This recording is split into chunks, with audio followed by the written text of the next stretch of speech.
So doctors, we are live now.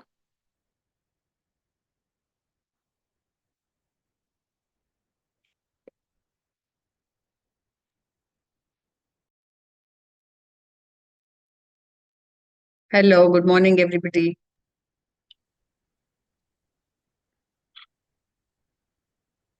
Good morning. I'll start with introducing you all. So hi all and welcome to the session 3 of the webinar on masterclass. So doctors, we are live now.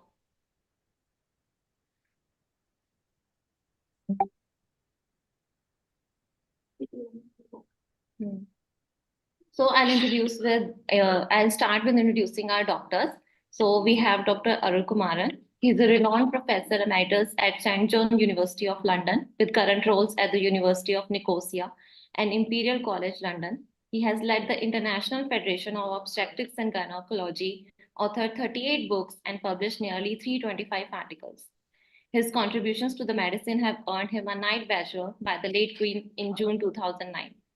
We have Dr. Lavanya here. She is the lead consultant in obstetrics and gynecology, reproductive medicine, and robotic surgery at Cauvery Hospital, Bangalore.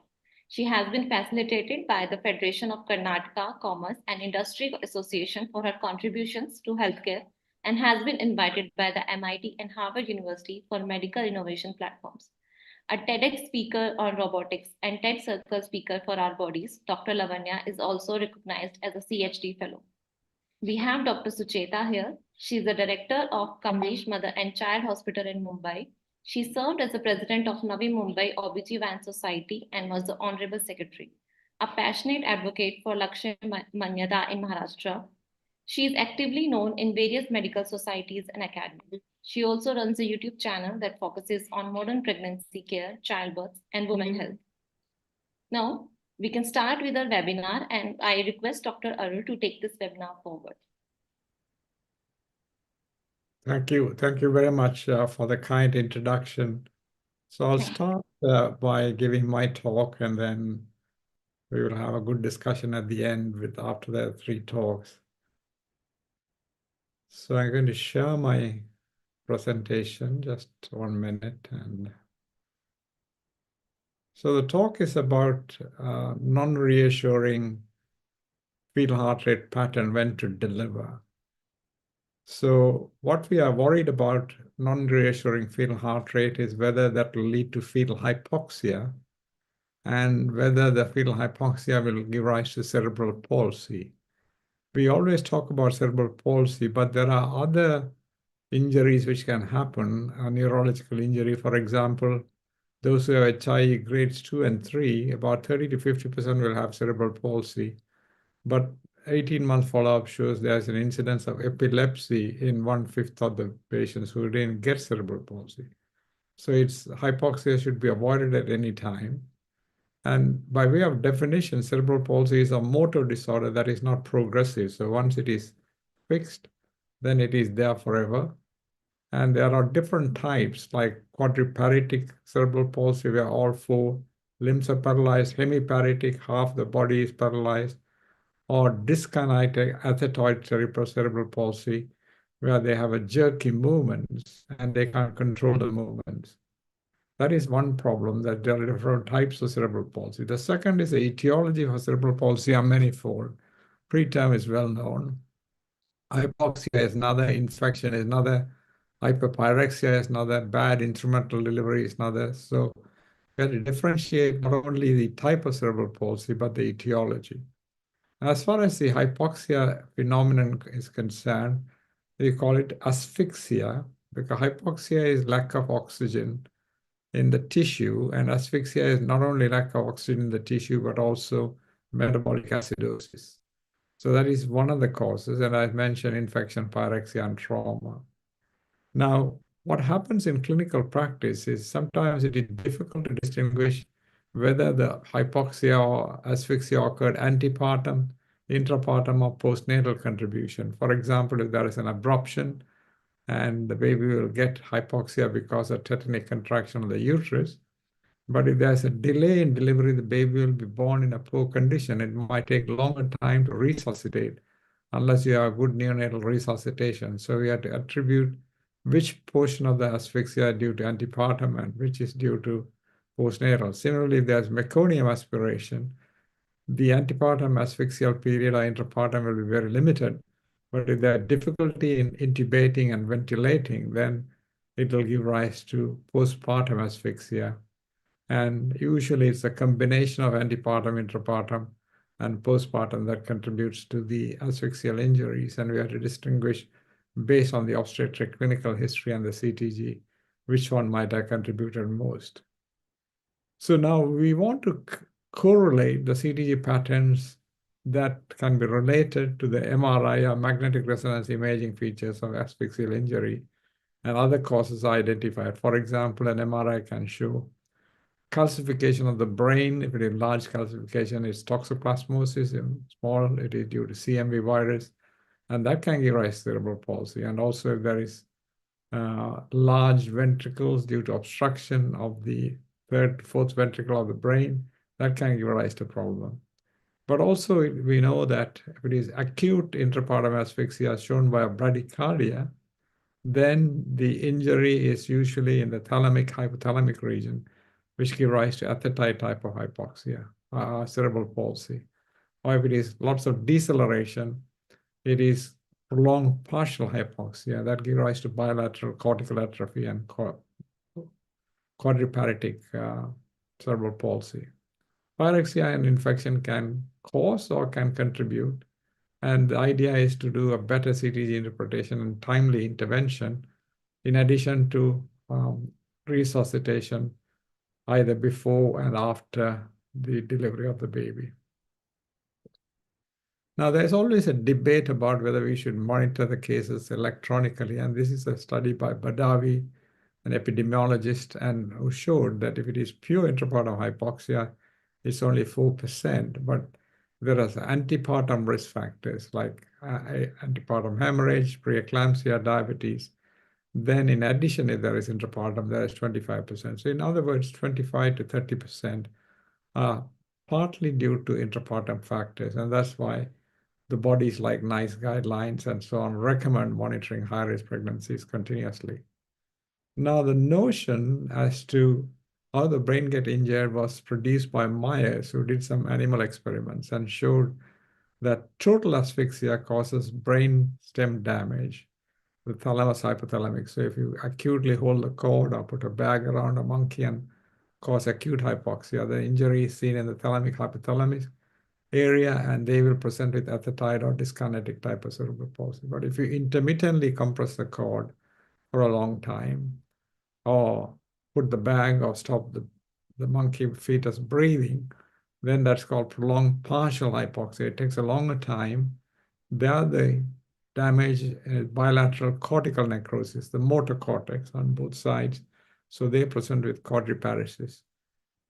So if there is no acidosis, it's prolonged hypoxia, then only white matter damage. So it's some nerve injury. Whereas in some cases, you can get prolonged partial hypoxia with lots and lots of deceleration, followed by terminal bradycardia. So they will have injury both in the thalamus, hypothalamus, in addition to the cortical area. So these are the babies who are wheelchair-driven and also have tracheostomy and need gastrostomy for feeding, because both the bilateral cortex is affected, thalamic, hypothalamic injury also takes place. So this is an example of a prolonged bradycardia where the heart rate is less than 50 beats. And if this goes on for 10, 15 minutes, then we call it total asphyxia, and the damage is brainstem, thalamic, and results in dyskinetic athetite type of cerebral palsy. And the MRI will show the thalamic, hypothalamic area having hyperechoic shadows as shown in this picture. Now, if it is prolonged partial hypoxia, it takes a longer time, and usually the trace will show a rise in baseline rate, increase in depth and duration of the deceleration, and the baseline variability will be markedly reduced. And when it has risen by 20 to 30 beats from the baseline and with absent variability and decelerations, within 1 to 2 hours, you have to deliver the baby. Otherwise, it'll show bilateral cortical necrosis and quadriparesis. And that is shown here as the on the brain shadow, the motor cortex area is scarred, and that'll give rise to bilateral cortical necrosis. Now, Henry Hagberg from Gothenburg did MRI studies on a large number of babies born in Gothenburg and showed that 28% of term children either had bilateral cortical necrosis or thalamic hypothalamic injury, indicating that they had a high risk factor, and when additional insult is portrayed on them in labor, then they got this typical injury. And there's no doubt the courts nowadays take this as an evidence of intrapartum, antepartum, or immediate postpartum asphyxial injury. As opposed to term babies, the injury seen in preterm babies is different. Usually they had periventricular hemorrhage, intraventricular hemorrhage, and one side of the brain gets a blood clot and compresses on the tissue. And when the ventricles dilate, the nerves cross from one cortex to the other to go to the cerebrospinal tract. So they get hemiplegic cerebral palsy, and they will show by dilated ventricles and periventricular leukomalacia. So if you look at the picture, initially in the preterm asphyxial baby, there will be hemorrhage in the ventricles, periventricular area. Then it'll push, the blood clot will push the brain train and tissue goes atrophy. The ventricles will start dilating and the blood clots get absorbed, and the ventricles which are dilated then will pressurize on the corticospinal tract, which is crossing and going to the other side. So if the ventricle is dilated on the left, the paralysis on the right. So it's a hemiplegic paralysis in terms of preterm babies. Now, clinicians like obstetricians, we have very little mechanics of doing an MRI. So we go by clinical information of metabolic acidosis at birth in quad arterial blood, pH less than 7, base deficit more than 12, early onset encephalopathy over 34 weeks. So they have jitteriness or convulsions or coma, and convulsions or coma are the bad ones, grade 2 and 3 HIE. And they finally result in spastic quadriplegic or dyskinetic type. As I mentioned, spastic quadriplegic is prolonged partial, dyskinetic is acute profound hypoxia. But of course, we had to exclude other identifiable etiologies like trauma, coagulation disorders, infections, and so on. And that is really accepted terminology in terms of causation. And if you wanted to say it's asphyxial injury, then these three should be proven. Of course, if the neonatologists do a scan in the neonatal unit and the brain is edematous and the ventricles are obliterated, or if the baby dies on post-mortem, there is an edematous brain, that means the injury has happened close to labor, and it's very clear that hypoxia was during labor or soon afterwards. So going back to interpretation of the CTG, we rely on accelerations, which is corresponding to fetal movements, as you could see on the bottom line. Whenever the baby moves, the accelerations take place, and 15 beats above and 15 seconds. And that is indication of the integrity of the somatic nervous system. And the variability is the serrations or wriggliness of the trace, and you take a centimeter and take the top and the bottom and see the bandwidth is 5 to 25. So that is a representation of the autonomic nervous system, the sympathetic pushing it up and parasympathetic pushing it down. So if there is autonomic nervous system integrity and somatic nervous system integrity, then the baby is not hypoxic. And additional information is with the contraction. If there are no deceleration, then there is no insult to that baby. So this baby is unlikely to run into trouble, and it's very clear that baby won't be acidotic. And as shown in this diagram, if there are accelerations present, not a single baby is acidotic. That's number 3 on the graph. And if it is with complicated decelerations and tachycardia, 55% might be acidotic. That's a function of time. So accelerations are wonderful things and represent somatic nervous system function. Now, in addition to reactivity, we did 2 accelerations in a 15 minutes window. We had to observe what we know as cyclicity. So this is reactivity. Cyclicity is an active segment followed by a quiet segment, active followed by a quiet segment. And at term, after 34 weeks, and late preterm, you should see this cyclicity. And if it is not present, if it is only sporadic acceleration, that means the brain might have got damaged, but the baby is not asphyxiated, but might be some other problems there. So to declare the baby is going to be in good health, we must see accelerations, reactivity, and cyclicity. And the cyclicity of active cord epoch lasts similar times in the given baby. So this is from the beginning of labor to the end of labor, and that is what it is shown. Now, when we see deceleration, either it is due to cord compression or reduced retroplasmal pool of blood, and the only thing you have to do is to draw a line at the beginning of the contraction and the end of the contraction and draw two vertical lines. And if the two vertical lines within that decelerations fall, then the interdeceleration interval is longer. So you're like immersing a baby underwater, the baby is on the surface of the water. And if the baby is getting hypoxia increased, then the deceleration takes a longer time to come back to normal. And when you draw the vertical line, it's the second vertical line, it will cut the deceleration, showing that the duration of the deceleration is getting longer and the interdeceleration interval is getting shorter. So features to look is the depth and duration of the deceleration is getting greater, rise in the baseline rate due to catecholamine surge, and interdeceleration interval getting shorter, and with tachycardia, if it cannot cope with the oxygen demands, the nervous system shows reduced variability. So it's a gradual change with hypoxia due to intermittent contractions compressing the cord or the retroplasmic pool of blood. Now, there are different mechanics by which you want to remember how to define. I will skip that because I'm sure it'll be covered later on. So we'll come to the final gist of it. So we know acute distress is indicated by prolonged bradycardia less than 80 because 50% of the babies will lose their pH by 0.01 every minute. Subacute meaning it is prolonged decelerations lasting for a longer time than the time at the baseline. So the deceleration lasts for 2 minutes. At the baseline, it's only about 30 to 40 seconds. So it's like immersing somebody for 2 minutes, keeping that person on the surface of the water for 30 seconds and immersing again. And that is very common with occult cord compression in the second stage, and also whereas a scar dehiscence before it ruptures and causes bradycardia.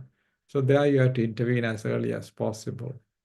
And so acute distress, prolonged bradycardia, you have to intervene 15 to 30 minutes, and subacute 30 to 45 minutes. And long-standing or chronic hypoxia is a non-reactive trace, no acceleration, reduced variability, and will show shallow deceleration less than 15 beats. And here the pH may be already acidotic, and with the contraction, there won't be any increase in the deceleration depth or duration because the central nervous system is already numbed. And that suddenly it will cause bradycardia and baby will collapse. Usually, this long-standing hypoxia will have some telltale clinical symptoms like absent fetal movements, meconium, IUGR post-term, etc. And finally, the type of hypoxia we encounter commonly is gradually developing hypoxia. The decelerations appear, accelerates, and disappear. Baseline rates keeps on rising due to catecholamine surge, and the decelerations get deeper and wider. And the baseline variability finally reduces, and 1 to 2 hours, there will be acidosis. So I'm going to show you some examples taken from a book called The Crimson File, made by a midwife called Tessa Mitchell. And here is acute profound hypoxia, and that'll cause brainstem thalamic hypothalamic. We have to deliver within 15 minutes. And this is a paper which we did when I was working in Singapore in 1985, saying that the pH will drop by 0.01 every minute with a heart rate less than 80 beats per minute.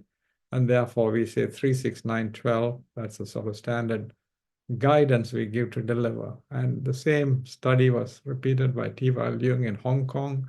And he also said decline is 0.01 every minute, as you could see here in the text here.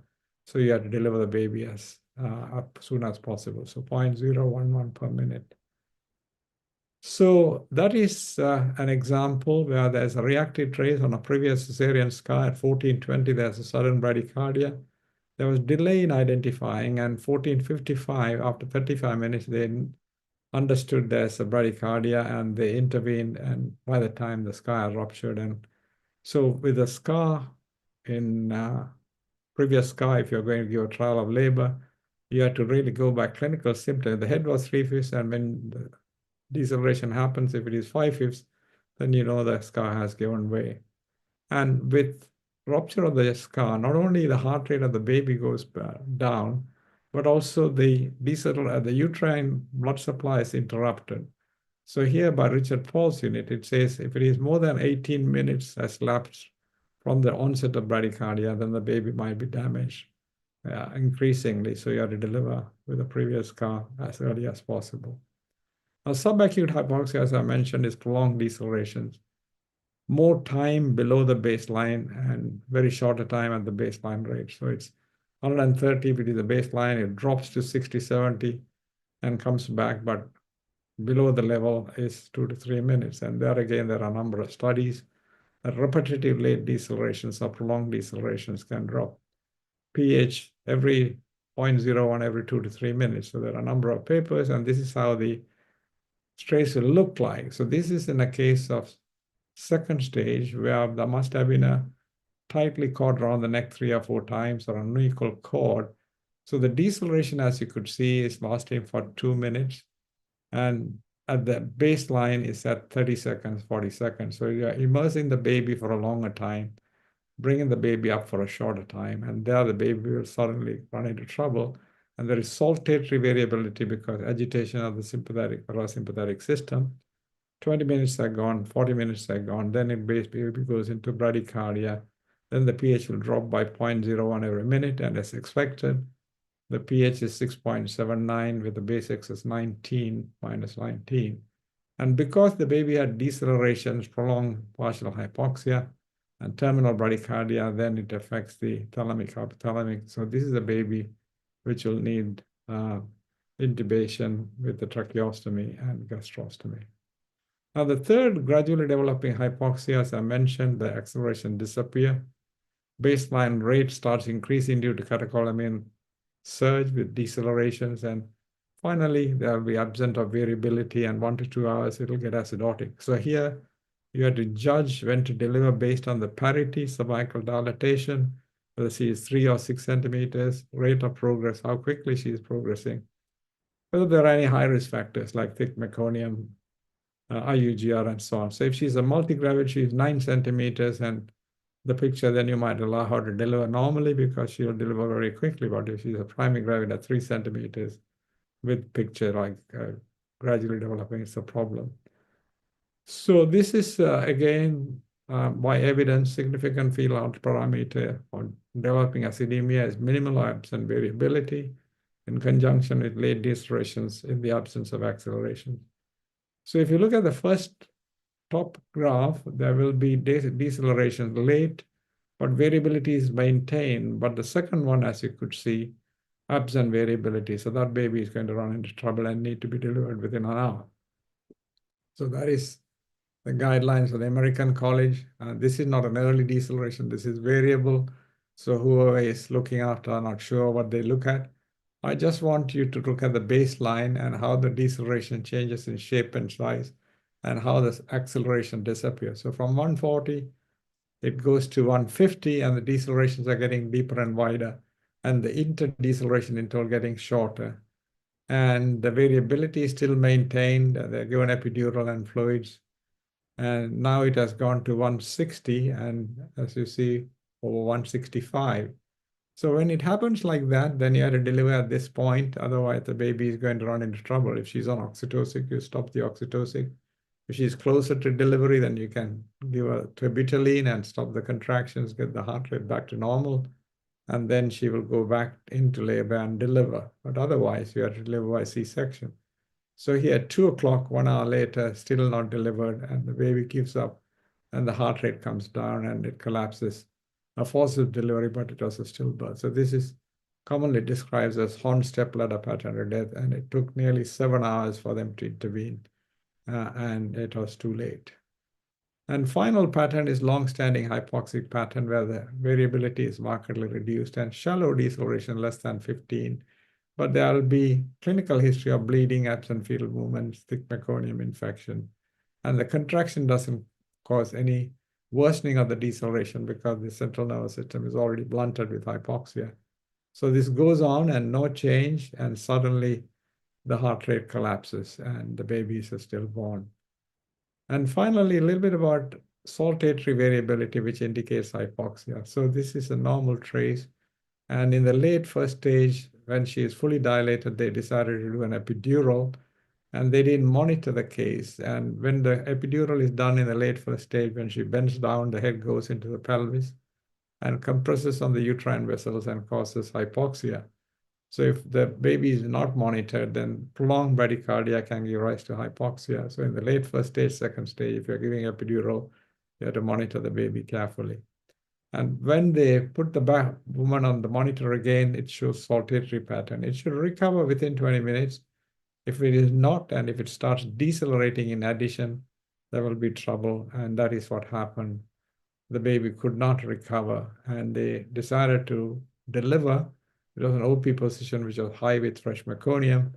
So it's too high to deliver by instrumental. So they did this section, but it was an early neonatal death.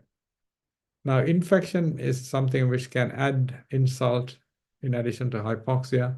So whenever there's a maternal pyrexia, you have to think there is already interleukin and tumor necrosing factors. The temperature itself is not good for the central nervous system, so I have to give paracetamol and bring it down, give some antibiotics.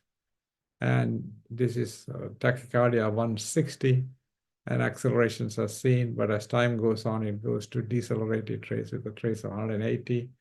And here, the damage can be due to infection per se. So the baby is delivered by forceps with the upper score 5 and 7 and the pH normal, but the baby having seizures 9 hours later because the injury to the brain is not only due to the hypoxia, but added on by the infection. And this is on animal experiment showing if you infuse saline on your left-hand side and lipopolysaccharide on your right-hand side with POPs on the rats and any other animal model and induce hypoxia, the damage is greater when there is lipopolysaccharide infection added on.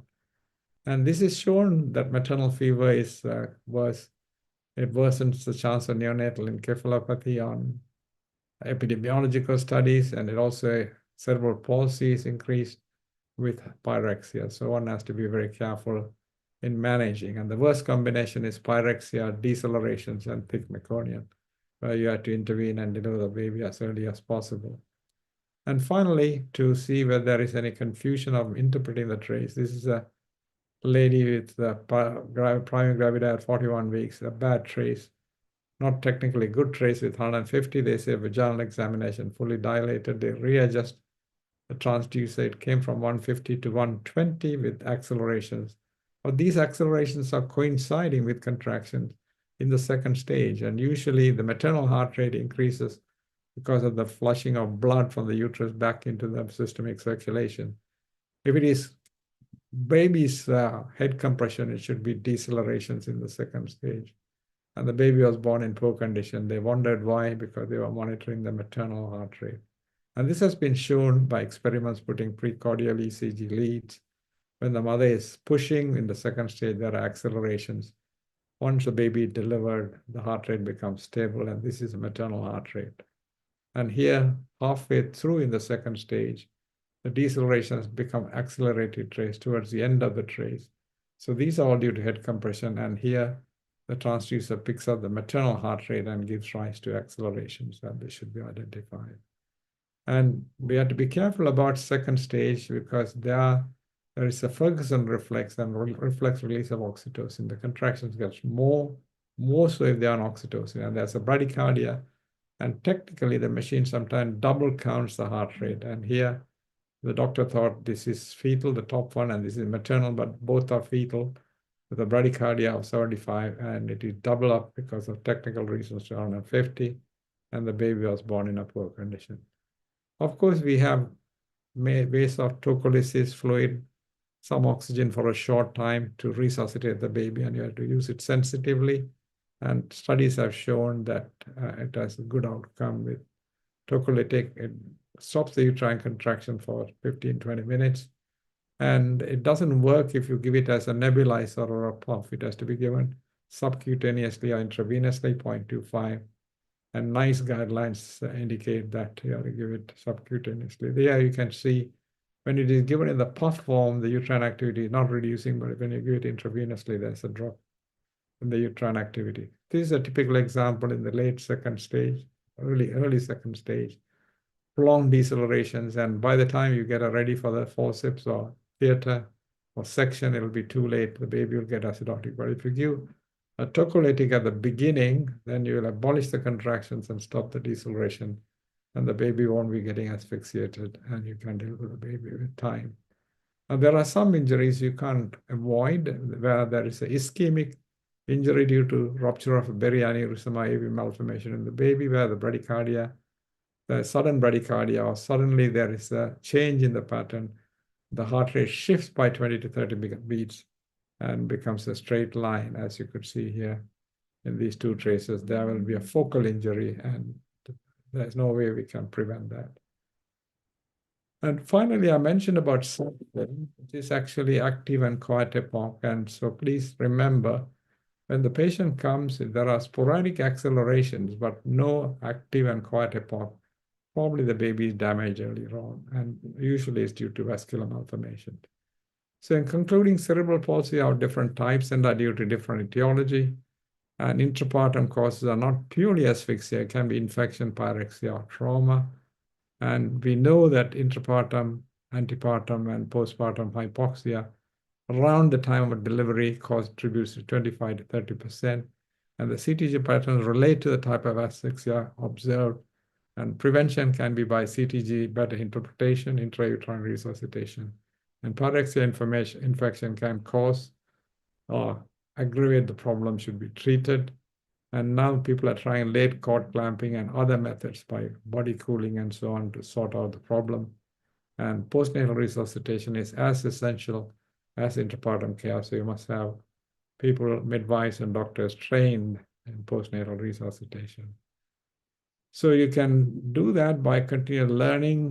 There are modules, the master classes, and we have other alternative ways of stimulating the baby and other ways of investigating the baby. So I'll stop there, and at discussion time, we'll be happy to answer any questions. Thank you.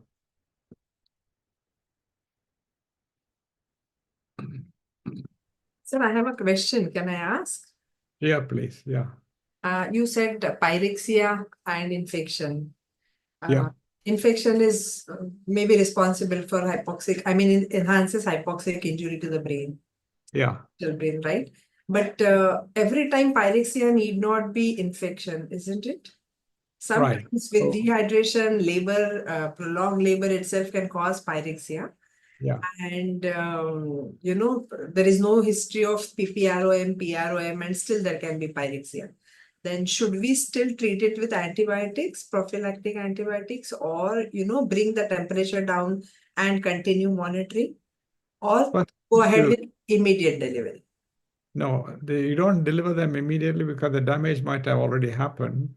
So the answer is actually to bring down the temperature, because the element due to pyrexia would go away. Now the question is whether there is associated with infection. So if there is other forms of identifying that she was in prolonged labor, as you mentioned, prolonged rupture of membranes, or previous baby affected with group B streptococcus, or this time they are group B streptococcus, then you start them with 3 gram penicillin, and every 4 hours, 1.5 grams of penicillin, or alternative drug like clindamycin.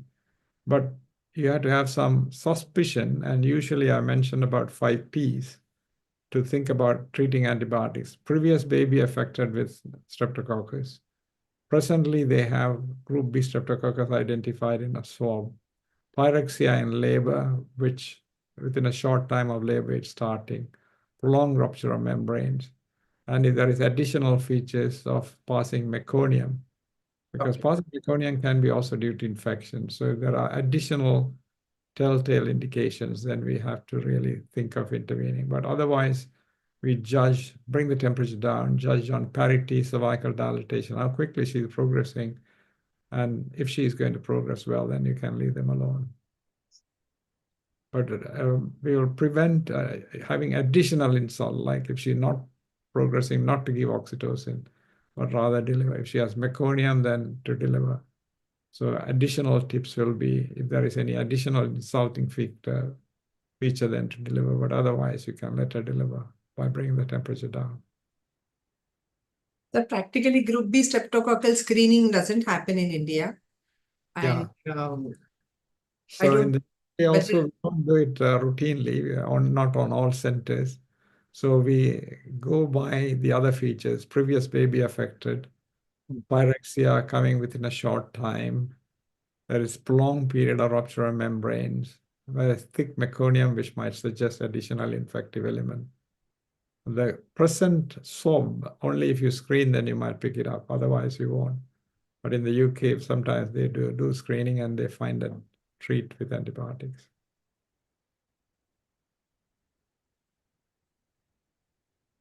Thank you.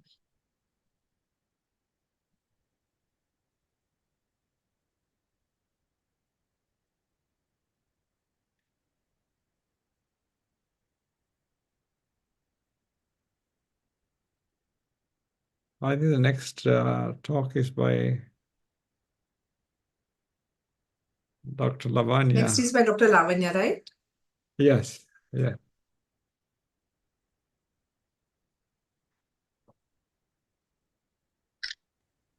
Everybody. And it's a great pleasure to talk after Dr. Arulkumaran, sir, because you don't have much to talk. That's the part I would say, because the majority of the things is all done by him. At the offset, I would really commend and Shatri for this wonderful initiative that you people have taken.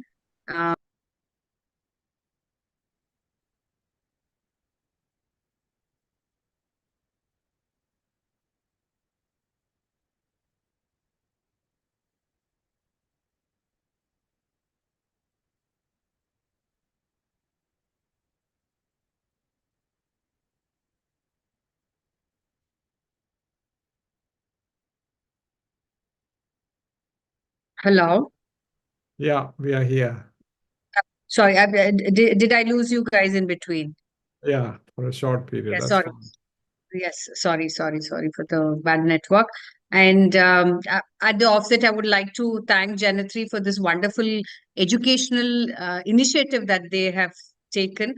Thank you, Janitri, and a wonderful team taking over a lot of things. And I said it's always a great pleasure to talk after Dr. Arul sir, because sir makes it so easy and simple. I hardly have anything to talk, and sir's really enlightened us on how a labor room should be stringent in monitoring, and we understand the importance so beautifully put across with his experience and how a CTG makes a lot of difference to us. So I'll be sharing a little bit on, I will not go in depth about the CTG because sir's like a poem or a poetry, he's put it across so beautifully well. So yeah, let me see of how we can get into trouble and what all complications we could see if we miss out anything sir's pointed out to. So I'll be talking on the CTG and its medico-legal issues. Sir has already enlightened us on how important a CTG is, and it is something very important. It will help us to pick up if there is any smallest of the changes, because we can take a very good action and any inappropriate action if there is a presence of an alteration in the fetal heart rate. If it is not done, that means we are going to end up with a problem with the unborn baby, leading into a lot of chronic illnesses or chronic abnormalities which the parent and the child has to face. Or even to the extent, sir showed us beautifully all kinds of CTGs that we could be seeing in our practice. Even in case we are not very well qualified to see this, or there's a misinterpretation by the nursing staff or your junior doctors or your team member, if there is no picking up of the altered CTG, then we're all going to be getting into trouble. So here CTG is an integral part of the antepartum care. So very, very, very important, because this helps us to identify if there's any asphyxia, any babies which are going to be risk at brain injuries. Sometime it leads into death, or sometime it could just end up having any irreversible brain damage to these people. And also important that CTG becomes a document of evidence if there's a fetal asphyxia which has happened. How would we know that there's an asphyxia? Of course, CTG is picked up. Now, like I said, either we've missed it, your team member has missed it, you've not interpreted it properly, or you've overlooked something, or you misdiagnosing. This is the main document, because asphyxia is known only when the baby comes back. When baby comes out, baby is not breathing, or there's a tachypnea, or there is some other issue and it needs a resuscitation or it needs a ventilator. Only once the baby is born, we know what damage has happened during the process of labor. And how do you try to correlate it during your labor? We always go back and see our CTG report. So that becomes one of the very, very, very important and crucial document for us to take anything. Now, this is how a CTG monitoring is done, and wonderful CTG machines by Gynae, because they've become more sleeker, smarter, I would say. So the mother, doesn't have to be lying down like this with a lot of wires wrapping up. And they'll be talking to you about how things have changed over years, of how monitoring in the labor has changed. So this is something typically, I would say, CTG would be happening in the hospitals. And for many years, we have known that anything that the birth asphyxia is one of the main causes for the cerebral palsy, which is very important. And there have been enough journals which say there are almost 3 to 10% of the cases of cerebral palsy are associated with intrapartum asphyxia. Imagine anywhere from 3 to 20% of the cases of CPs attached with intrapartum asphyxia. That means early decisions have not been taken. Either there has been a misinterpretation or overlook of these, or we have tried to, shift them. See, once a patient is in labor, trying to move them to a cesarean, it is definitely going to take whatever's fastest you say. I would say anywhere around 5 to 10 minutes is definitely required, and it can go as long as 15 to 20 minutes. So damage is always caused. So because of this, what happens? The obstetricians are the ones who are going to be questioned. It's a teamwork. So even if it's a teamwork, who is the face of the team? It's the obstetrician always. So we cannot say, oh, my team doctor didn't pick it up, or my nurse misinterpreted it, I was not called for, or it was overlooked by a team member. We cannot be giving reasons, and it is always the obstetrician who has to take the brunt of it. So training your team to read a good CTG is very, very important. And that is how you can save the entire team, or you can save yourself from getting into any kind of a legal litigations here. And I'm sure you all understand that we are already in the world of legal litigation. So it becomes very important. So if any poor predictions have happened, and sometimes I do understand any technology has got advantage and disadvantage. While I'm saying that CTG is so wonderful, and Sir told, how we can pick up different abnormalities in the CTG and save our baby on quick delivery, either converting into a cesarean or, assisted deliveries, and quick resuscitation. So it's a teamwork, like I said. But then you should also understand, because of the technology, sometimes I will say either overuse or misuse. There is a little bit of raise in the cesarean section sometimes, because doctors are worried about a legal litigation. So what happens? There's a overuse of technology, and any technology has its own disadvantages. So sometimes there's a high rise of cesarean sections or interventions because of a abnormality which is picked. So very important that once a CTD tracing comes abnormal, I think you have to take a quick action. Quick action doesn't mean you're going to convert the laboring patient into a cesarean, or you're going to immediately put a vacuum or a forceps and deliver it. So you have to make sure, is the oxygen connected well? Is she hypoglycemic, or, she's not had food for a very long time. Does she need a RL support? IV fluids can be given for her, oxygen. Try to turn her. Before that, check if your probes are in proper positioning. Is there any misplacement of the probes? So make sure first the basic things are all set and recheck for the tracing. Take the trace for a longer duration of time. And in spite of which, if there's a problem, then the action has to be taken. And that is how we can prevent unnecessary interventions. Now, assuming that you have rechecked on the pro placements, you're rereading it, taking a longer trace, and you're concentrating what all could be happening here. So one is major problem is misinterpretation of the CTG. So you're not picking up. Sir showed you how many different varieties of abnormal CTGs he has shown. So something you overlooked, or you said, oh, this is early deceleration or this is late deceleration, it's picking up. But whereas, the dip can be very, very low, as low as sometimes touching 20, 30, and little delay in the pickup can be there. So you're not trying to interpret it very well. Or you have interpreted it, but then you're taking it for a little relaxed, or you say, no problem, continue giving the oxygen, start the IV fluid, or there has been no response to that. That means it's a delayed response. Despite you understanding that there is an abnormal CTG, there's a delay in the response to correct what is wrong, inappropriate action, or you could be like, oh my God, she's a gravida too, she's going to progress very fast.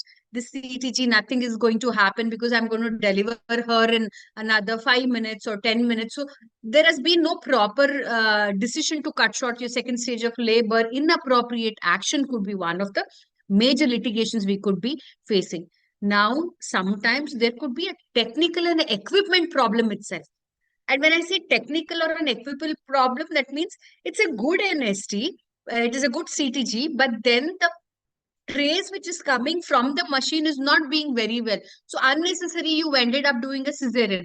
That is also a legal litigation. So please remember, even overreacting to an abnormal CTG is not right. That again becomes a misinterpretation. So taking the right action when you see an abnormality is also very important. So these technical glitches, the equipment problems all have to be sorted out, and that is also going to put you into trouble. Sometimes what happens, you're either titrating your oxytocin into a very high doses, and this itself can lead into a distress of the fetus, and that can cause a trouble to the baby. Most important, which majority of them will be lacking, is a documentation and communication, which is very, very, very, very important. Record keeping is very important because these records have to be maintained for a very longer duration, as much as 20 or 21 years. Now, and definitely for 5 years, the physical copy has to be kept. Now, because these CTG traces which are coming, they get faded away. You can see even over 4-5 days, the traces become lighter. So imagine over 4 years, 5 years, or down the lane of 7-8 years, it's going to vanish. So you have no documentation kept. So record keeping is very important. So take a Xerox of that CTG that you have done, file it. And now with the new invent of CTG machines where everything is digital. So as soon as you take it, it is stored in the system and it can be seen by a busy obstetrician where your labor room is somewhere else. The obstetrician is sitting and doing an OPD. What happens by the time your labor room nurse or your team doctor picks up a call? And if you have a busy OPD, what happens? You don't attend to the call immediately. And even if you do, by the time you leave the OPD, and I'm sure all the obstetricians understand here, when it's an emergency, you're leaving from your OPD to attend to the emergency.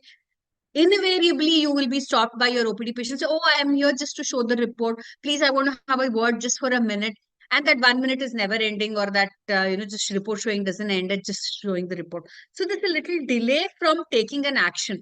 So that is also one of the problems. So, record keeping is very important. Communication is very, very important for all doctors. At least in India, we are not trained very well to communicate to the patients. And I see that a lot of things are happening basically because of the communication. I will not say miscommunication. I would say no communication or proper communication doesn't happen between the doctor, team, and the patient parties. So you have to tell them, even if you have seen this in mild alteration in the CTG, and you are taking an action, I would always say document it. Document it, talk to the attenders, and you tell, look, there is a little abnormality, but then, of course, nothing to be worried. We are going to repeat your CTG after some time. And if there's a distress which is persisting, then we have to take your wife or you take your partner for a immediate intervention. This has to be communicated. Now, imagine you lose that time of communication and you're going to assume, oh, this is okay. Don't worry. I will put an oxygen mask, put a fluid, and then we are going to repeat the CTG. And this is not communicated. So you have time of another 20, 25 minutes or even 30 minutes at times. You have not communicated because you've taken it for granted. And your second CTG, there's a bad distress happening. By the time you want to move her to the OT, the attenders may not be willing, the patient herself may not be willing for you to be moving her quickly. Then you're wasting time talking to the attenders. So communication is very important, and a timely communication saves you from litigation. Forget litigation, you also save the baby, and proper interventions can definitely be done. Sometimes poor supervision. You all know that the patient and the doctor ratio which is there is very pathetic in India. We have almost one doctor for more than 50, 60 patients, and especially in, of course, in corporate hospitals, good hospitals, we have at least, for 5 patients, there's one nursing staff, and patient in labor. We do give in corporate hospitals where there are one nurse allocated for one patient who's in labor. But then if you're in a busy setup, and then you may not have one nurse for a one laboring patient. So what happens? 2 to 3 patients are managed by one nurse, or sometimes 10 patients in labor are monitored only by one nursing staff. So poor supervision is one of the major problems getting you into trouble, where there is no immediate pickup, there is no timely action taken, and there's a delay in the response. All these things are going to lead us into a poor baby outcomes. Inadequate staffing, again, because of the ratios that we have, all these things can lead into a trouble. So, of course, the technology has its own bright side, and it also has its pitfalls. So, like I said, very important, especially in a busy labor room, please do not forget to enter the name of the woman. Enter the name, and date and time is automatically, it comes up in the machines itself. But please check when you're using your machines, the date is always filled, timing is filled, name of the patient is very, very, very, very important. And so when there was a distress, what is the time of the action taken, and what was done to make sure that the repeat NST got better, or between 2 NSTs, what all actions you have taken. So documenting it is very, very, very, very important, and it's got a major role to save your skin, and then even to give an explanation of what you have done in that waiting period.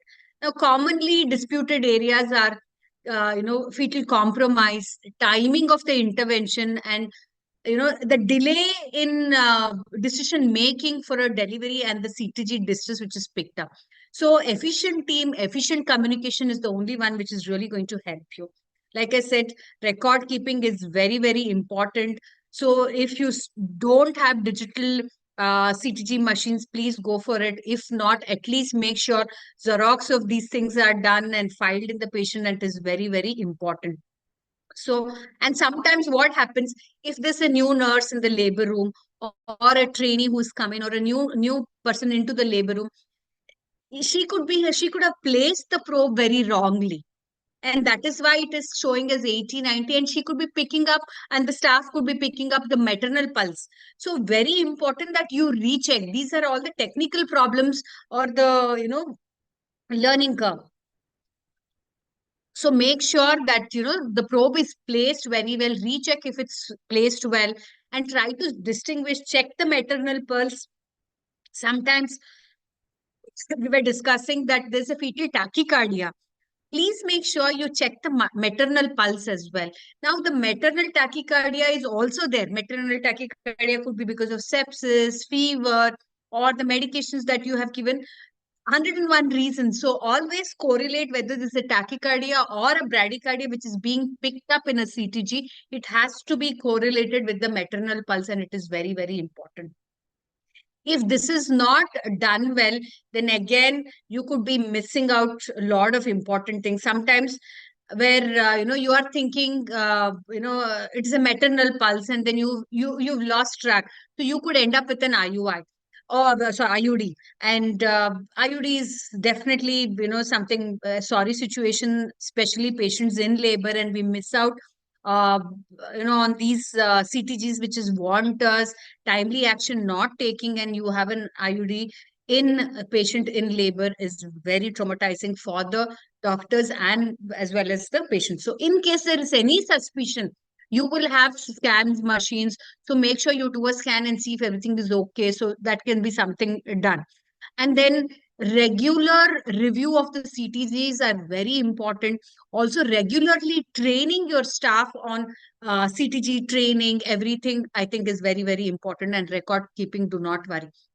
I'm skipping all these things because, sir has already spoken. So poor quality tracing, especially, when sometimes there could be a missed beat. So you will always say, oh, the baby moved, baby kicked, and this is why you have a loss of contact. Actually, there could be a trouble and you're taking it as over granted that there's a loss of contact. And that is why the CTG is not picking well, or the marking is not coming out well. So you could be missing out on some distress which has been not shown very well on your traces. So loss of signals are all very important. If timely not done, if the interpretation is not done on time, this can lead into a distressed baby and you can be in trouble. So the situation should be corrected by changing the transducer, the electrode can be changed, the connections or the machine itself can be changed, and you could get a new machine and see if there's any problem. So it is a legal litigation where you have something suspicious on a CTG and what actions you have taken. This is why I said documenting what actions has been done to correct. So sometimes IUDs are inevitable. No doctors want to give a dead baby to the patients who have come in, with joy of delivery. It is very important because it is inevitable. Sometimes, there are, again, either hemorrhage, abruptio, all these things are something sometimes inevitable. Sometimes you have seen that the CTGs are so good, but then you have a limpy baby coming out. So sometimes you've done everything very well, but if in the court of law it has to stand, you have to document on all the actions that is taken between the two CTGs, and good interpretation is very, very important. And again, like I said, I'll skip all these things because Sir has explained it very beautifully well of how we can pick up any abnormal of the CTGs.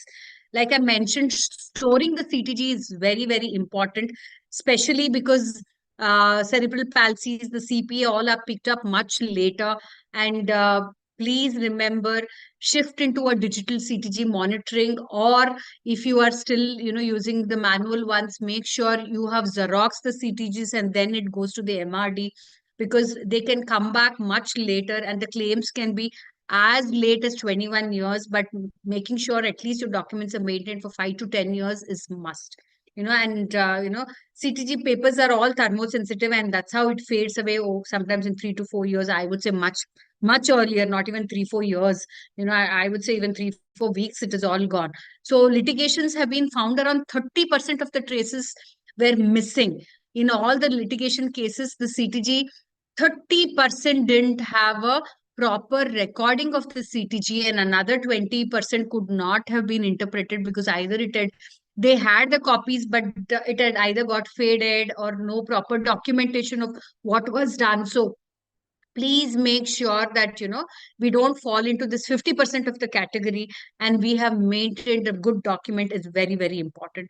So the solution is definitely the electronic storage system, the electronic medical records.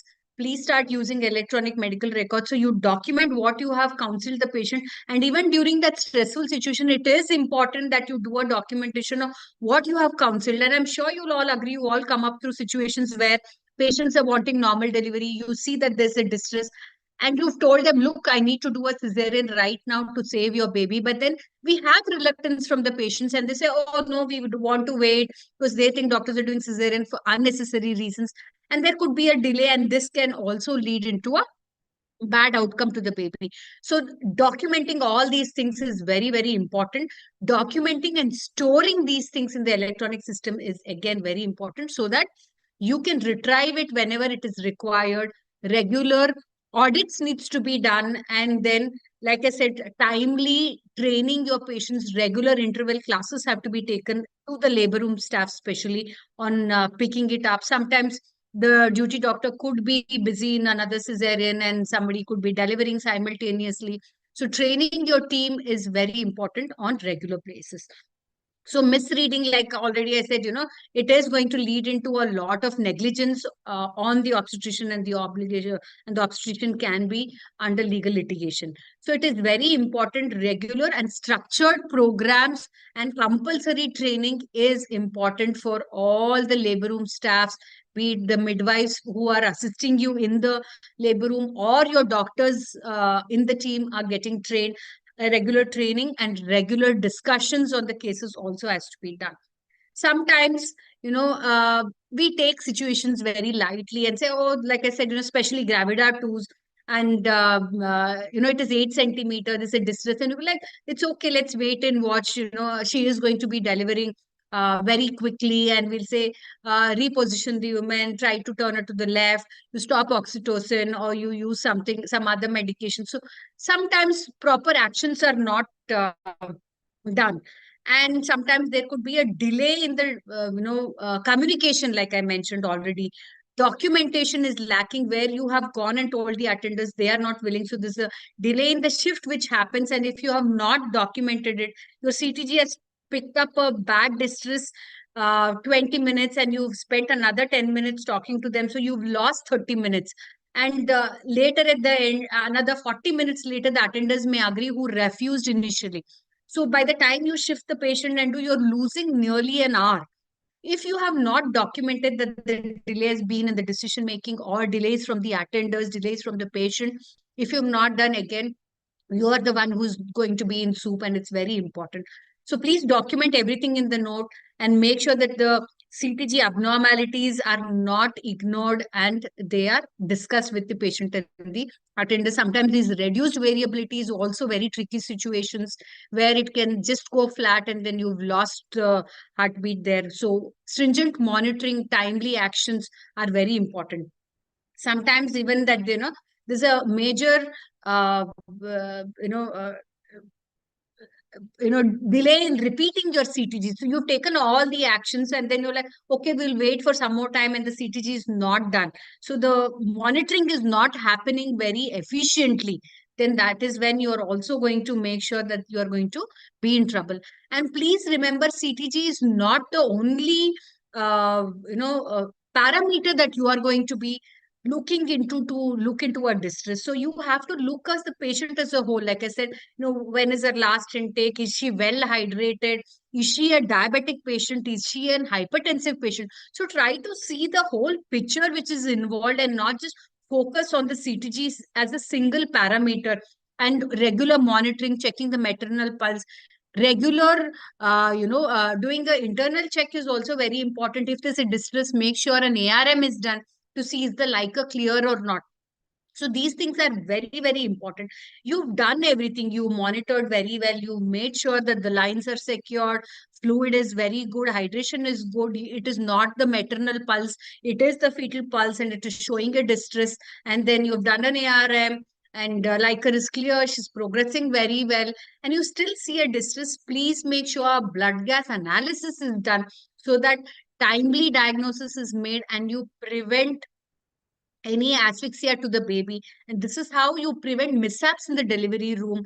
And you can prevent a big birth asphyxia can be prevented. And so doing a blood gas analysis is very important. pH and deficit can be recognized very early, so this will help us the umbilical arterial blood gas as soon as the baby is born. So you can pick up what is the problem and take timely actions.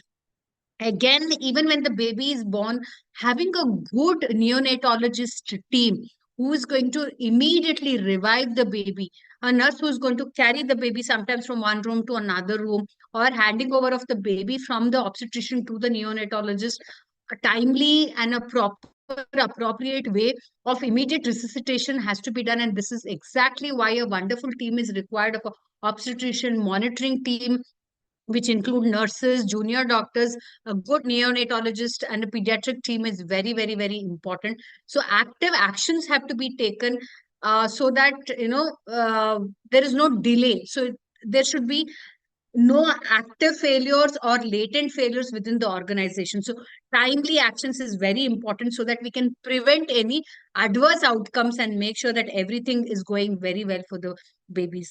in case there is a problem which has happened, or you have seen that there has been a lacunae in the system, regular audits are very important, because this is how you pick up suboptimal practices can be picked up.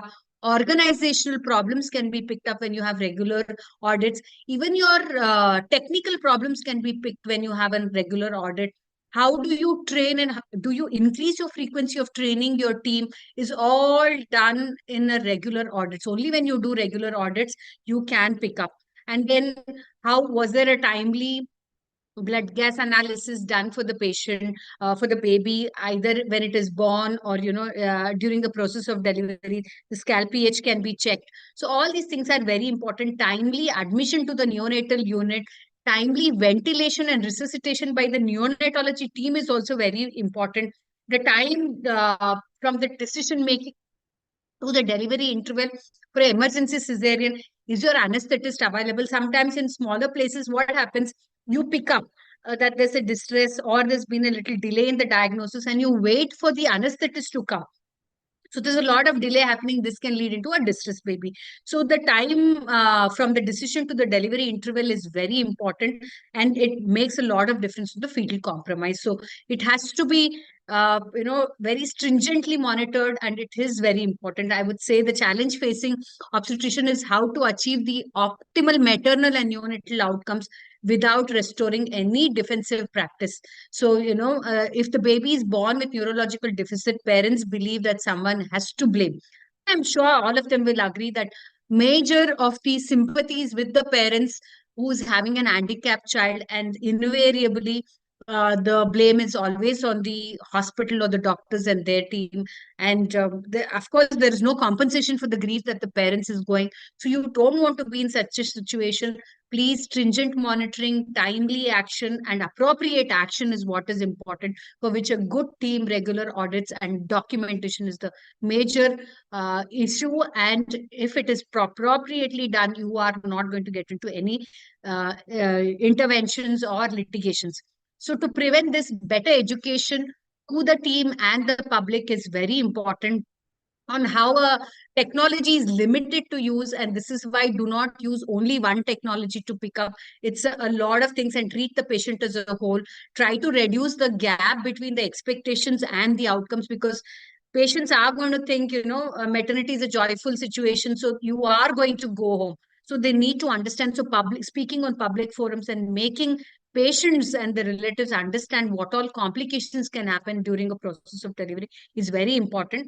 If caution and liability were proven beyond doubt, it would be worthwhile settling these cases outside, because all legal cases go on for a very long duration of 1 to as close as 2 decades. So try to put your heart and soul to the patients who have trusted you and come. And that is how I think it's very important as a team that we make sure all of us together send home a bundle of joy. And I think it's very important. So the floor is open for questions, either now or maybe after, madam, we can take questions.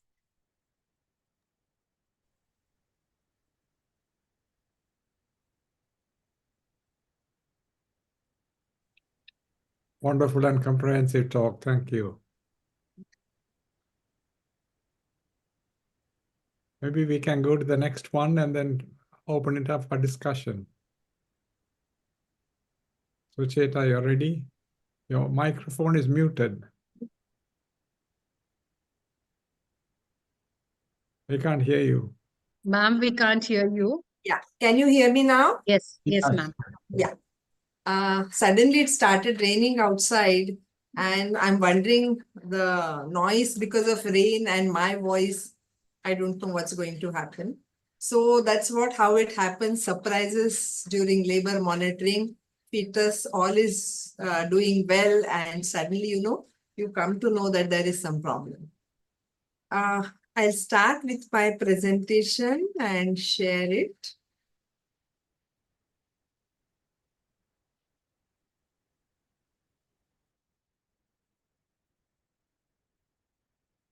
I hope everything is, you can see my presentation as well as you can hear me, right? Yes, ma'am. Yes, we can. So now my presentation, basically it's with certain clinical cases, certain cases that happened last month. Mine is a small setup with around maybe 1 or 2 deliveries happening every day. Sometimes it's more, sometimes it's less. We have only one CTG machine.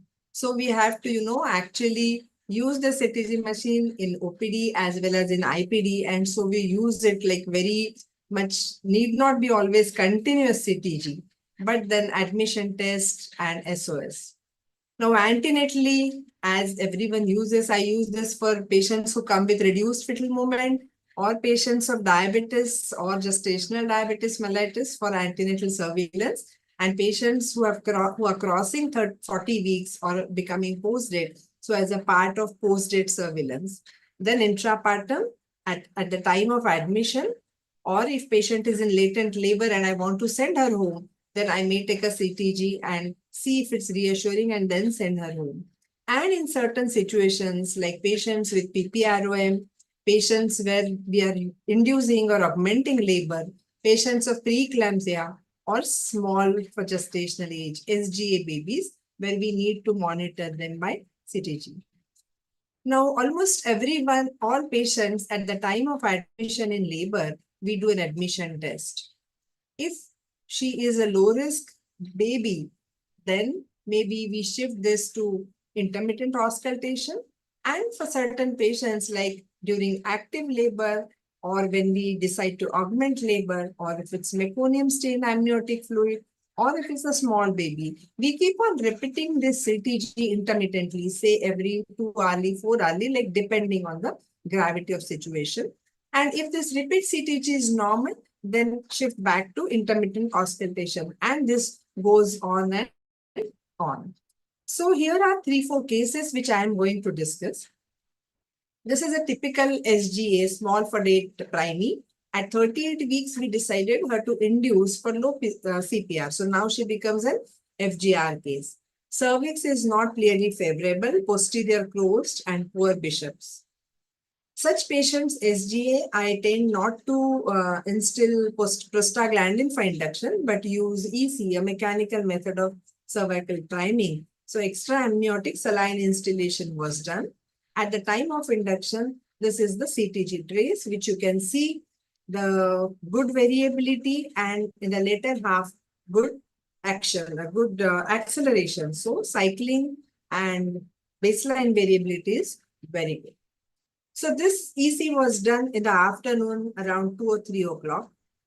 Bedtime, before everybody, the patient goes to bed or retires, we take another CTG. Again, this is a good CTG, good trace, good acceleration, baseline maintained at around 140. Foley's catheter is still in situ. Next day morning, Foley's is removed. Now cervix is 2 centimeter. We start oxytocin. Oxytocin in a titrating dose. And see what's happening. We are seeing so many decelerations. This is maternal heart rate. When the CTG machine doesn't pick up the maternal heart, then usually someone checks for the maternal heart and writes it down. So all these are late decelerations, and there are multiple contractions. So contractions, though intercontraction interval or the resting period is more than 1 minute, almost 2 minutes, but decelerations are there, and more than 50% of the times, all of them are late decelerations. But variability is maintained. Deceleration is for shorter duration.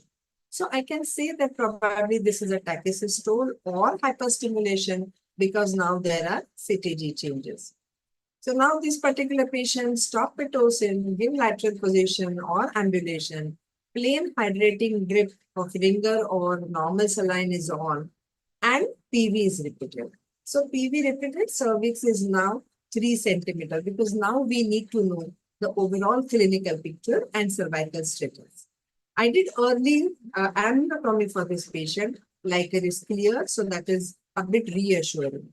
Now after some time, after say 2 hours or so, I think we had repeated this CTG again.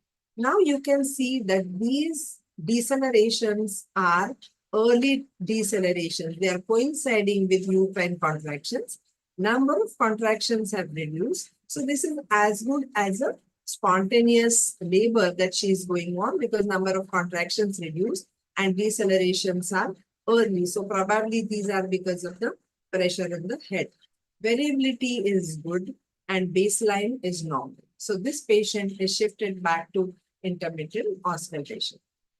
At around 8 p.m., she becomes fully dilate, and so she delivered a baby, male baby, 2.3 kg at around 9:30 p.m. So 1.5 hours of second stage. This is one more CTG in between after full cervical dilatation. And here again, though there are no accelerations, only one deceleration. Now, uterine contractions are not picked up in the CTG trace as it happens at many times. This baby had a good upguard and baby was immediately with mother, she didn't need any resuscitation. This is the second case. So first case, I just wanted to highlight, if there is hyperstimulation or tachysystole and deceleration, we need not resort immediately to immediate delivery, but a fetal resuscitation can be done. And, patient can still be further managed and monitored. This patient, she did require oxytocin support again in second stage because contractions were not really very good and to the mom. This is the second case. She is a second gravida. First was a cervical ectopic pregnancy. This is a spontaneous conception.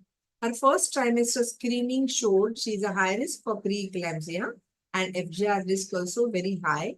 Her Papay-Mom was 0.2. So in all in all, she was a high risk patient for preeclampsia and IUGR. So she was put on ecospirin, aspirin 150 milligram from 12 weeks onwards. At 28 weeks, we noted a growth lag and she was monitored on ultrasound.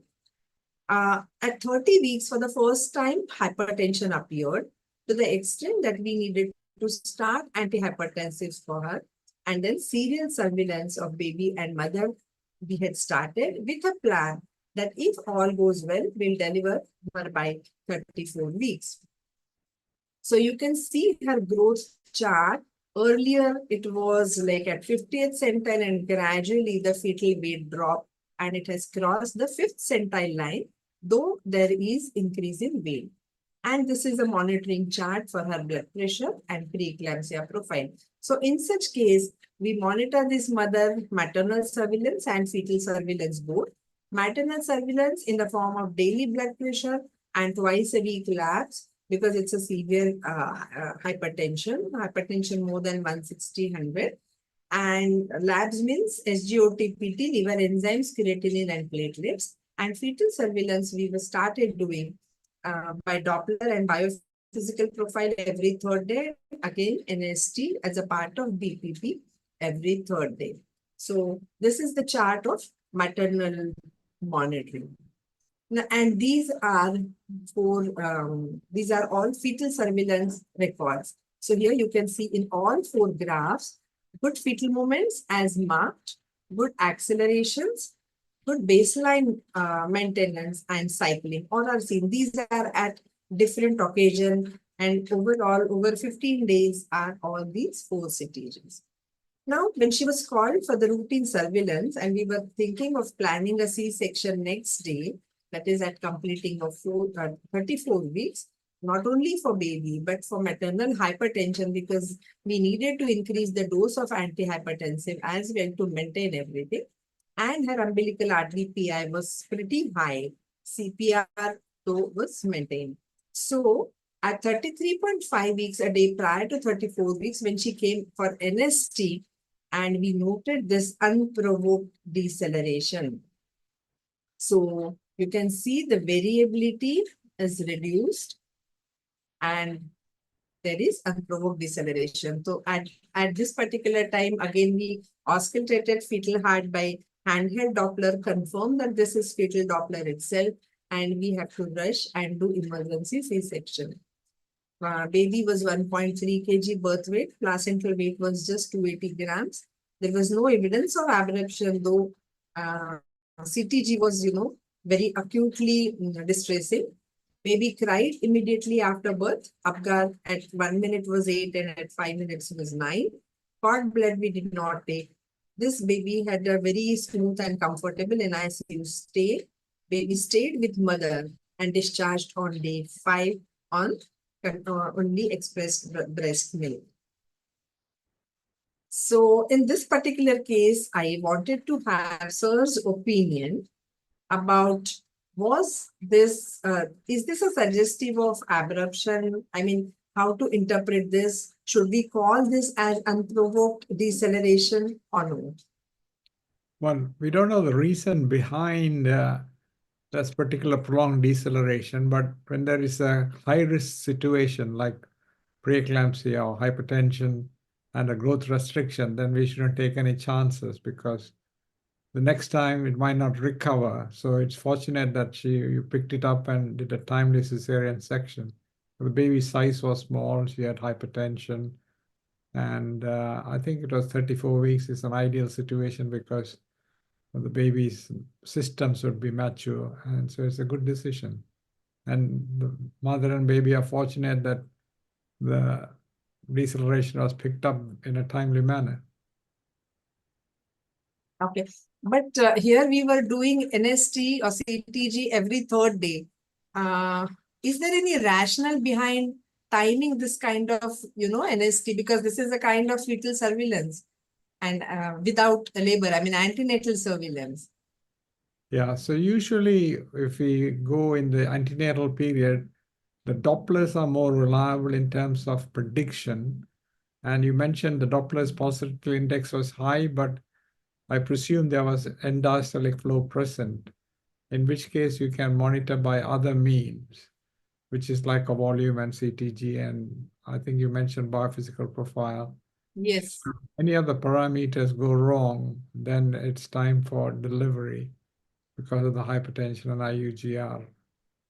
So like a sick person, we do ECG, X-ray chest, we do blood test, so the more tests we do, we might find 1 or 2 abnormalities, and the clinical indications are there, then we should try and deliver the baby.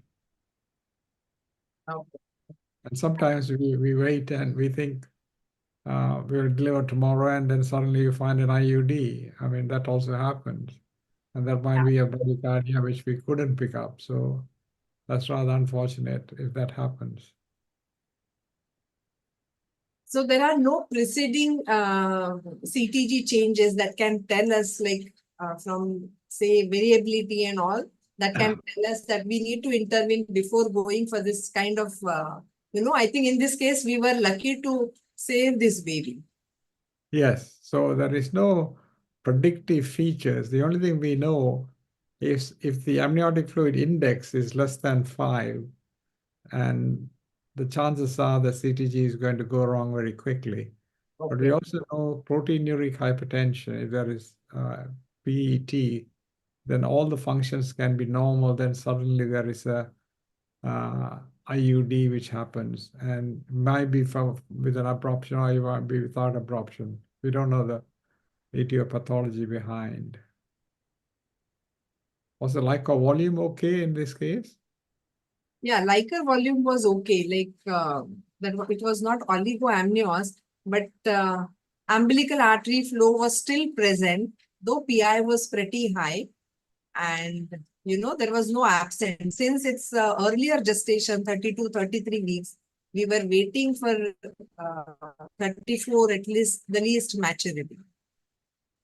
Yeah, I think the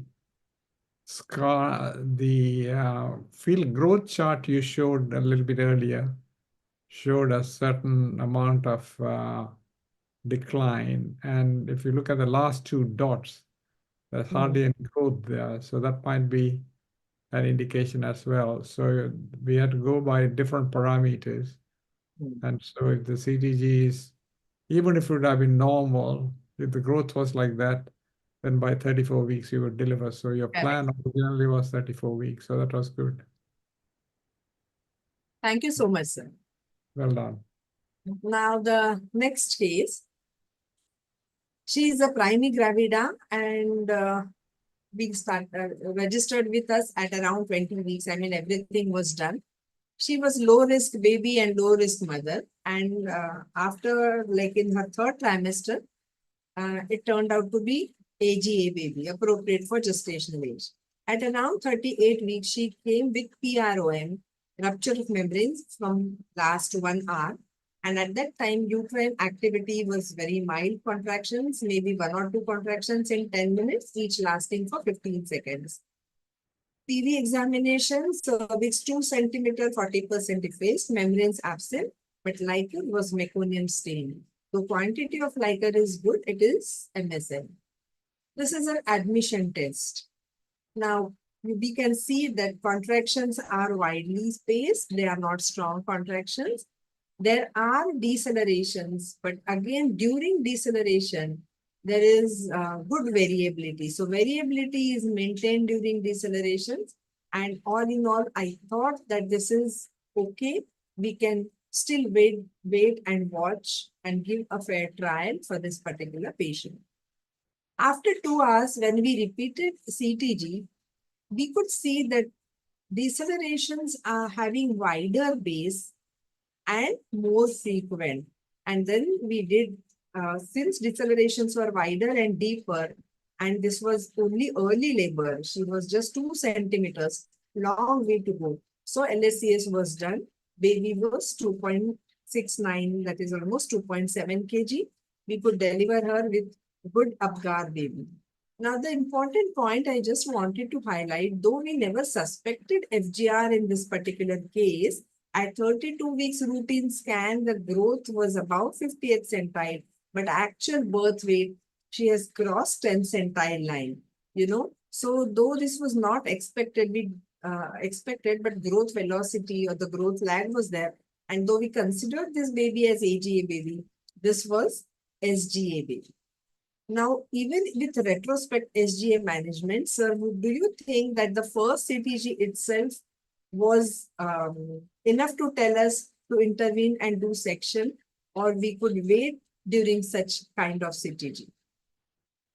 No, I think you have to wait and observe the trace because it doesn't show that there is any acute problem because the baseline variability was normal. The deceleration just indicates there's some mechanism causing the deceleration, and when it is happening in early labor, it is likely to be a late deceleration, and that means there is some placental insufficiency going on. There are few accelerations also, so that reassured us at that time. That's right. So variability is okay, accelerations are present. So decelerations are isolated events, and that indicates there's placental insufficiency, but not to the extent of causing hypoxia at this moment of time. So what it shows is there is some placental pathology, most likely of some sort, and which later you revealed it by showing the birth weight was a little bit on the lower side for that gestation. It was just 38 weeks, something. Yeah, 38 weeks. So I think it is reasonable to have, but you could have intervened even earlier. And she had light meconium, you mentioned. Correct. Yeah. So I think it's not very indicative, not completely 100% conclusive, but at the same time, not 100% reassuring with the features seen. So I think you have to take the chance. And since she was in early labor with the issue of these decelerations and light meconium, then one should opt for the better for the baby. Okay.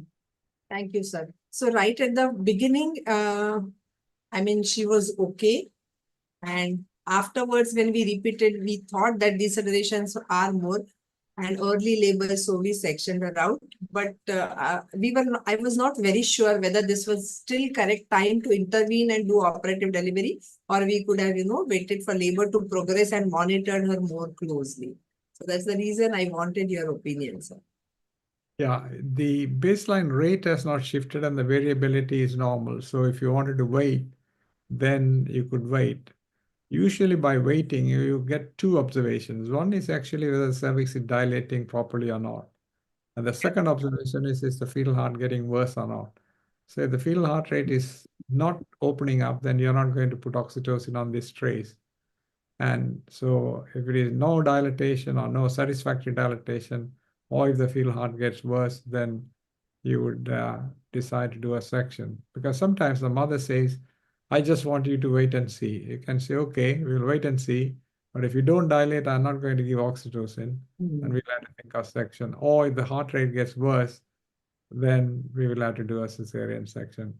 So the only thing you would have done by waiting is to postpone it a little bit further, but the end result might have been the same. Thank you, sir. So the next case, again, she's a second gravida, one para. This particular is ovulation induction conception, Letros conception. She had previous LSCS and previous section was done for not progression of labor. This time she was quite keen on having a trial of labor after previous cesarean section. At around 39 completed weeks, she comes in spontaneous labor pains. And we admitted her and we were to watch for the spontaneous progress. With previous section, again, augmentation and, though these things are out of, probably we may not like to do. On her growth chart, she is appropriate for gestation and expected baby weight is not much. I mean, it's an average size baby. Now, on admission, she had a mild irritable uterus, cervix long, 1 centimeter, posterior. We could do stripping at that time. And this is the admission test, which I think very much reassuring with good baseline. And then accelerations are noted. So we allowed her to go in spontaneous progress of labor. Naturally, maybe because of cervical stripping, contractions increased. They were really very good. And this is the second CTG done afterwards at around 7 o'clock in the evening. Same good accelerations, baseline good variability, and baseline heart rate maintained at around 120. So she had baseline 120 even in previous and even in the present CTG. Maternal heart rate, as we can see, it's measured and it is different. Now at around 3 hours later, 10 o'clock, we could see baseline shift from 120 to 100 or 110, though there are accelerations. Baseline bradycardia, we have noted. She is having very good and strong contractions. She is second gravida to the extent that a nurse called me once saying that she is bearing down, please check. Now, cervix is only 2 centimeters, 50%. Because she was having good pain, I did ARM, artificial rupture of membranes, and lighter is clear. Now, contractions are 3 contractions in 10 minutes, each lasting for more than 35 seconds, and this is the CTG. So again, we said, yes, maybe she's second gravida and she'll develop, she'll progress and deliver fast. This baseline shift, and now we could note a few decelerations here, and they are not loss of contact, but deceleration. Again, I cannot see this with the uterine contractions to comment with or without uterine contractions. I mean, whether it's early or late, I don't know. Though these accelerations are good, but these decelerations, we were wondering in presence of previous section whether to rely, I mean, how much, to give weightage to these decelerations. There was no scar tenderness though, but because of contractions and this bradycardia, we took this patient up for section. Intra-op, there was scar dehiscence. Babies, as expected, cried immediately after birth. Baby had low upgar to begin with at 1 minute, but it picked up. Again, blood gas was not done, but then this baby was discharged. I mean, baby didn't have asphyxia. Baby was discharged along with mother on day 3. Now, again, I wanted sir's opinion about this particular case, whether this shift in the baseline, this is earlier baseline around 110, shift in the baseline to around 100, how much importance I should be giving to this. And next, is this deceleration a significant one? These are 2 decelerations unprovoked. Yeah, in terms of baseline, the first question is there is a 10 to 20 beats shifting is acceptable. Either it goes down or goes back, as long as it is a continuous trace. So that means There's no gap between the trays. So it can be 120, 110, then back to 120. I might go up to 130 and come back to 120. The serious considerations are whether there are accelerations and good variability, which is the hallmark of the fetal health in terms of somatic and the autonomic nervous system. So the shift in the baseline, I wouldn't worry too much because it is continuous trace and accelerations and variability were good. So that means the baby is not hypoxic. In terms of the decelerations, it is not a good idea to have decelerations in a previous scar in early labor, 2 centimeters and so on. So that is most likely the scar is stretching and there is some problem with either a knuckle of cord going into the scar or some other problem. And suddenly it might cause, if the frequency of contractions become greater and more frequent, then suddenly there might be a bradycardia. So I think it is a sort of judgment issue about whether to go in or not. And if you would have waited for another 1 hour or 2 hours, then the decelerations might have got a little bit greater in depth and duration, and then you would have taken up.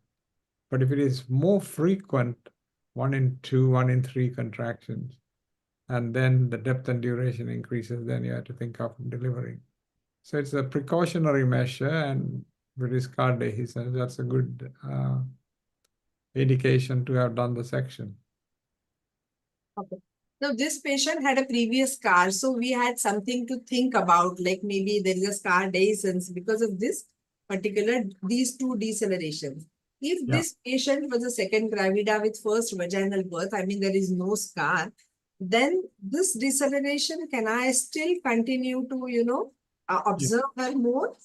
Yeah, you cannot continue observation because there won't be a sudden sentinel event like a scar rupture because you had a section. With the previous section, the problem is you can have a sudden sentinel event like a scar rupture, then everybody has to rush and it might get delayed and run into trouble. So I think that way it is in a previous section scar, the trace management is slightly different from one without the previous scar. Okay, thank you, sir. Thank you so much. Thank you. This is the last case. This is one, I don't think any great thing is there, but I just wanted to highlight certain things. This is a young primey, 23 years, spontaneous conception. She's a low-risk mother, low-risk baby, no GDM, no PIH. She comes at 38 weeks with labor pain in early labor. Uterus, mild contractions, cervix 50%, 2 to 3 centimeters dilated. This is an admission test, good accelerations, good variability, and baseline at around 140.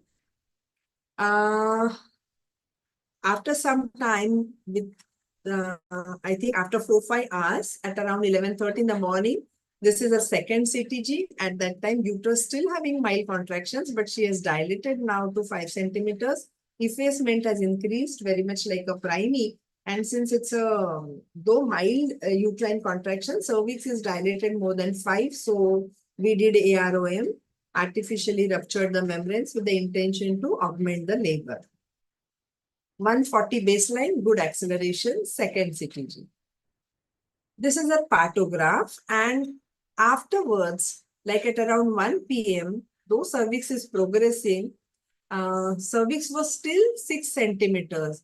So it has crossed alert line. We started oxytocin drip at this particular time, and this is the CTG at that time. At 4:30, we could see these decelerations.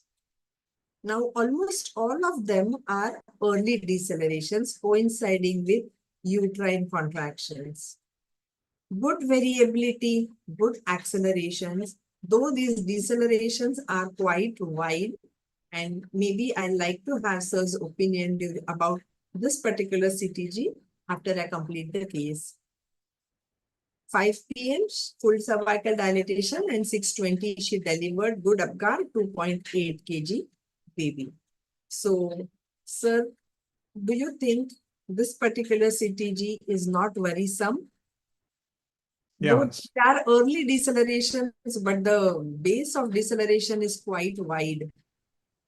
Yeah, so the features which suggest hypoxia are a few things. One is actually increase in depth and duration of the deceleration. The second is decrease in the interdeceleration interval, which is unfortunately not in the CTG classification, because it's like every time you dip the baby underwater and then bring the baby to the surface and let them swim for a while, then the baby won't get hypoxic. So in here, you can see there are decelerations, but the interdecelerations interval are much greater than the duration of deceleration. And there's no background picture which can cause a catastrophic event, like an abruption, like irritable uterus, maybe a scar or something. And there is no shift in the baseline rate with the deceleration. So in other words, the decelerations are not getting deeper or wider, number one. Number two, the interdeceleration interval is more than the duration of the deceleration. Number three, there is no rise in the baseline rate. Number four, the variability is maintained. So you can, although there is some insult either by head compression or reduced retroplacental flow, the baby is not affected by hypoxia. If it is hypoxia, you can have two changes. One is the chemoreceptor mechanism. Second is myocardial oxygenation has also reduced. And when the myocardial oxygenation reduced, the deceleration get deeper and wider and recovers much, much later than the contraction ceases. And the interdeceleration interval will become less and less and less. So I think the trace is suspicious, but the fact that the decelerations are not deepening or widening, the baseline rate is not shifting, the interdeceleration interval is much greater than the deceleration duration, and also the variability is maintained, I would continue. So that's all. I think these are my cases. Thank you very much. It's very excellent cases. So now we have Janitri to present their. Yeah, thank you so much, doctors. Before we go ahead, we can take a few questions that our viewers have asked. I have listed down. Okay. We can ask the questions and we will try and answer. Sir, before everyone asks, let me ask one more question to you.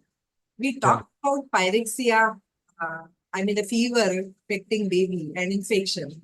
Is it the endotoxin of the infection bacteria that is dangerous, or the temperature itself is dangerous? I have this particular question for one reason. Here in India, we get malaria and dengue quite frequently during labor. In population in general and antenatally and intrapartum as well. So how much, to get scared of this fever, because if mother is having fever, shivering, you get down the fever and continue labor monitoring, or we need to, be worried that fever is causing fetal damage as well. So both can cause damage, because what happens in the temperature wise, the core temperature of the mother is 1 degree higher than the surface temperature, and the core temperature of the baby is 1 degree higher than the core temperature of the mother. So if you measure the temperature as 38.5, the baby is having a temperature of 40.5, not 38.5.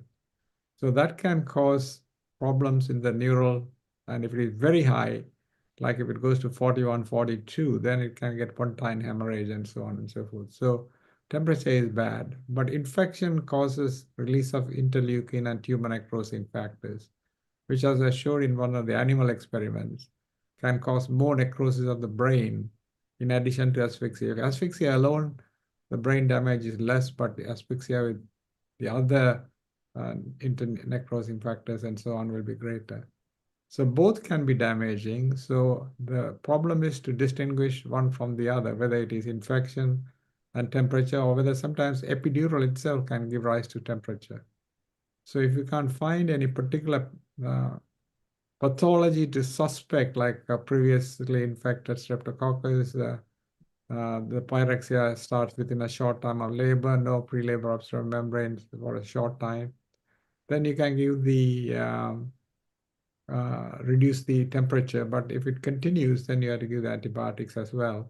But in the meantime, you will also look at the parity, the cervical dilatation currently, how progress. And within a short time, then by delivering 1 hour early, 2 hours early, there is no literature to suggest that you are going to do better.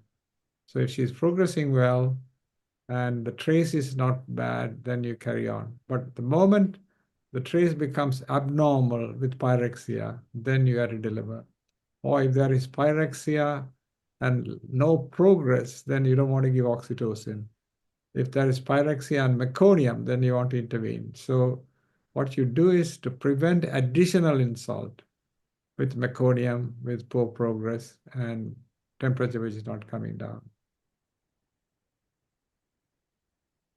Thank you. Right. So, Thank you, sir. so Janitri has some questions. Is it on the QA box or is it on the chat box or It's on the chat box, sir. it's on the chat box?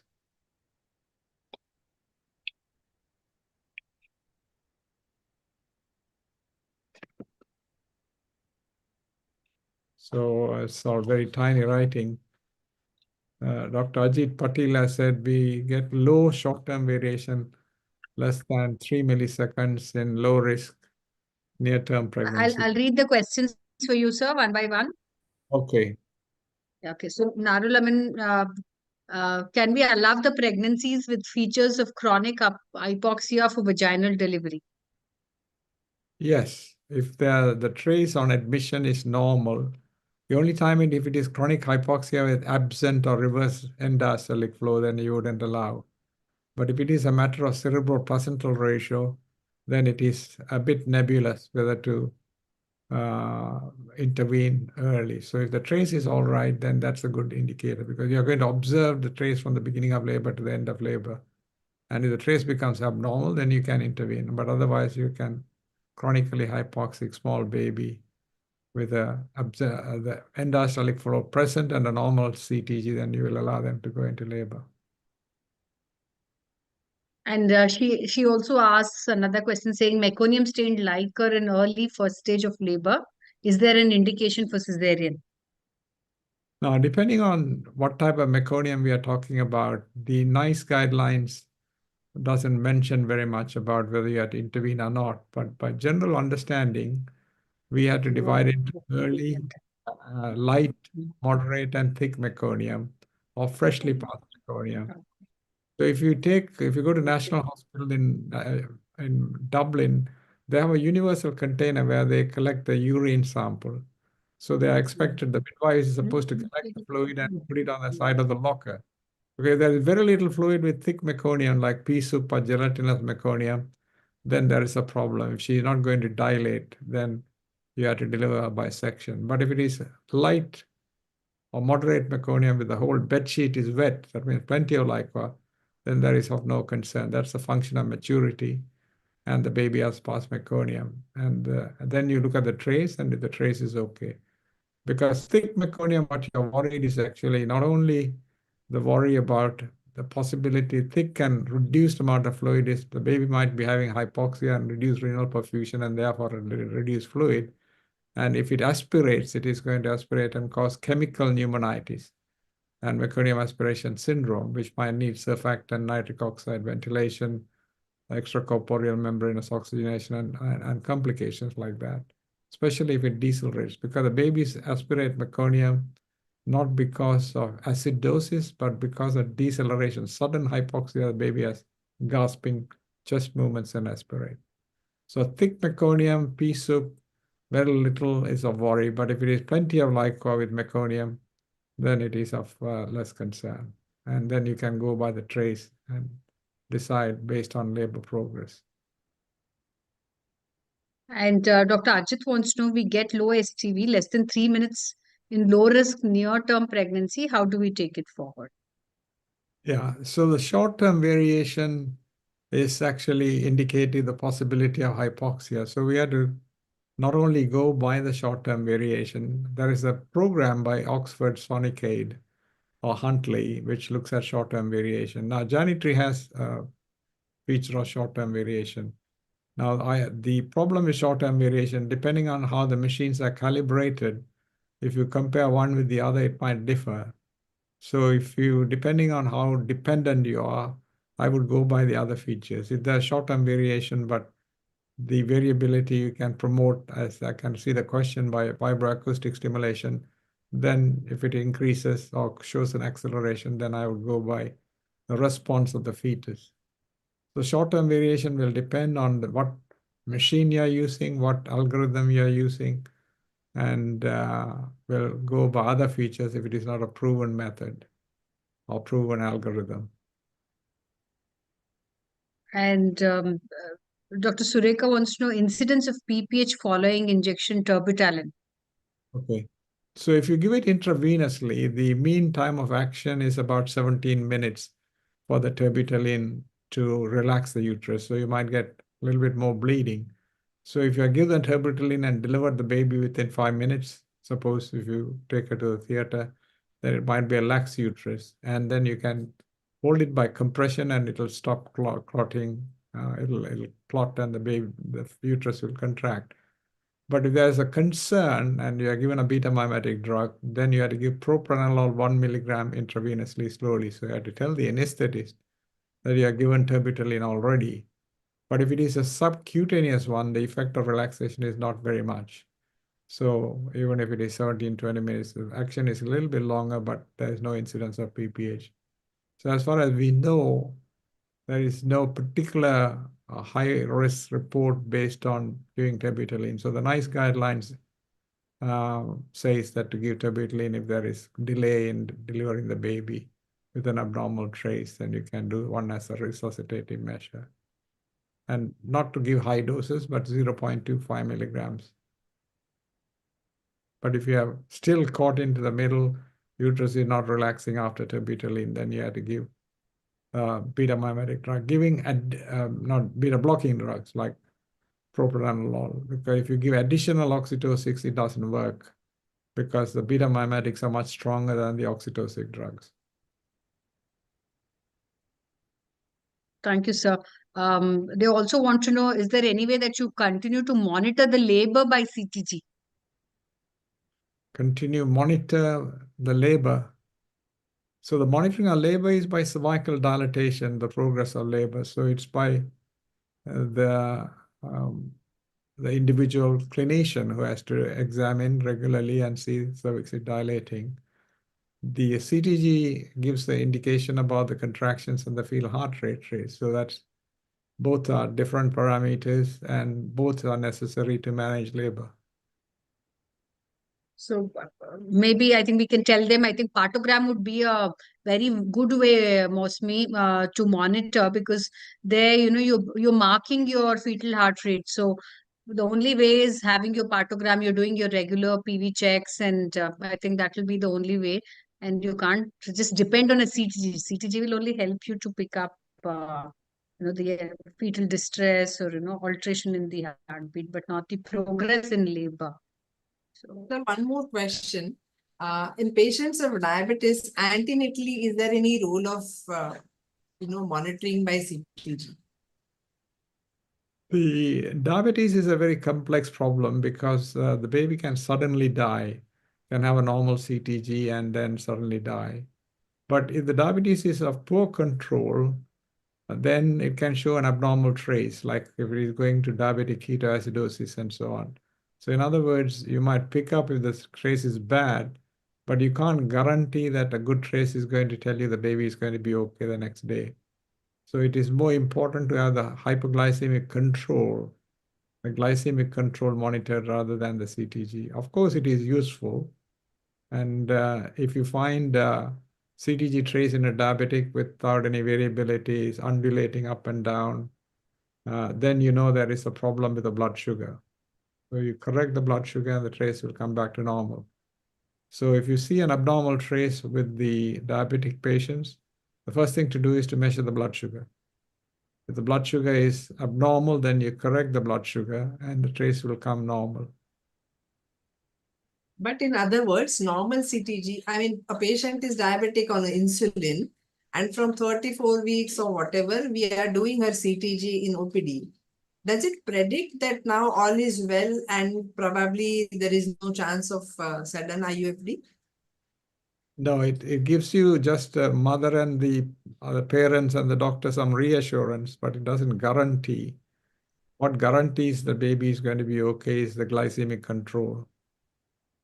So sometimes we do test to reassure and say the baby is okay to the parents as well, so they feel happy that the baby has a reactive CTG trace.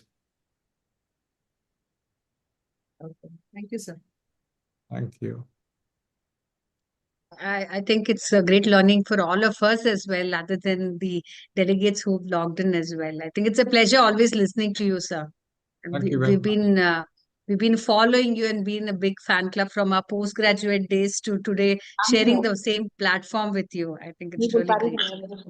It's a great pleasure listening to you both. Wonderful. Thank you so much, sir. So, Thank you so Gynae, much, doctors, for such an insightful session. Before we end this, I just like to add some points over here that till now we have discussed how complications occur during pregnancy and when they are not detected on time, how they can lead to uh, consequences, and when there is no like timely decisions are not made, and then how things can change. So I think monitoring is like very important throughout the pregnancy, and we have something that I would like to share with you all.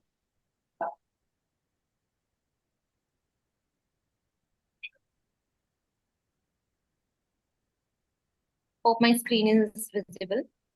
Yeah. So when we were in the medical advisory board meeting, we already discussed about the pregnancy care kit, and I think we made this kit because we thought that monitoring is important throughout the pregnancy from starting to the end, because there are many vitals that are need to be monitored on a regular basis. When even the mothers are even at home, they can monitor it themselves. So this is a kit that we have made, and in this kit for now, we have a doctor that can perform an ST test at home. There is a BP machine, and in the coming time, we will be adding a fetal Doppler, a glucometer, hemoglobin meter, so that it is available to the mothers at home. They can monitor it themselves and share the reports to the doctor, and it is also available for the doctors. So like it's a handy kit for them with all the parameters, all the vital parameters are there, which they can monitor on time, which are required. So, and they can make the timely decisions based on that. So this is a platform where I want your opinion on this, that how you think this kit can help both the mothers who can monitor it at home and the doctors who can have it at their place, so that they can detect complications early and make timely decisions.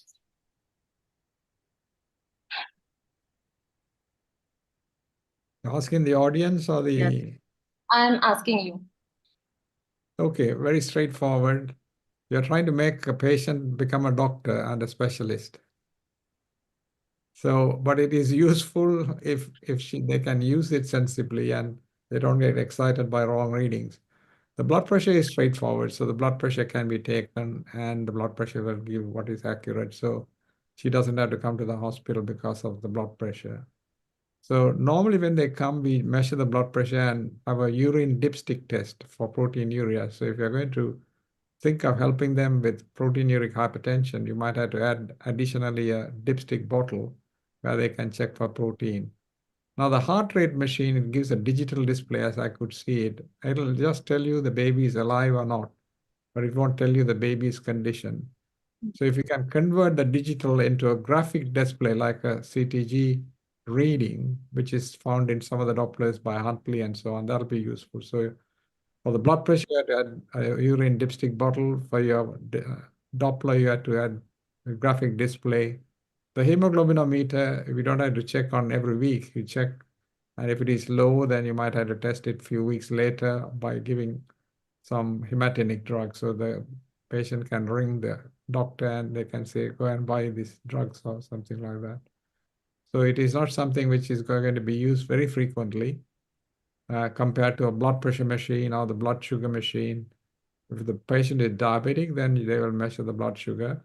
Otherwise, they won't be taking the blood sugar reading. So what you're doing is actually giving tools for the patient to monitor themselves. And so for a diabetic, the blood sugar machine is okay. Hemoglobin is okay for everybody. That'll be used maybe once, twice, 3 times in the whole pregnancy.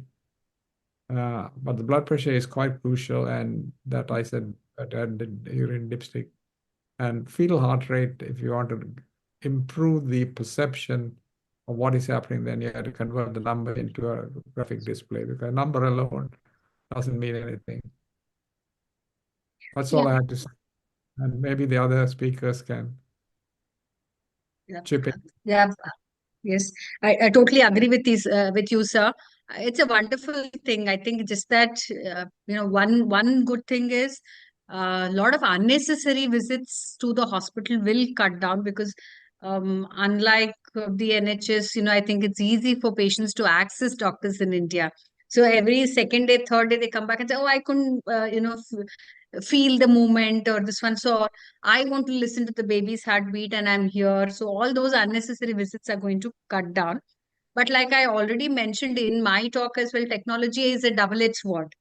So one, yes, certainly it is helping us, but then we also have problems because if there is a small dip or they can't pick it up very well, again you have unnecessary visits to the hospital, which you were trying to cut down. So I think trying to use the technology in a very sensible way makes a lot of difference. Yes, it can definitely be very useful if you have a graphic representation of what they are seeing, so that that can be forwarded to the team who is monitoring, either through a digital app based, or however you communicate to your patients. So that would make more sense, especially in patients who are very high risk, like IUGR, or you're seeing a Doppler changes where they have to be coming to the hospital every second day, third day to do an NST. So definitely, if you have a graphic chart here, it will be very good, and that's what my perspective is.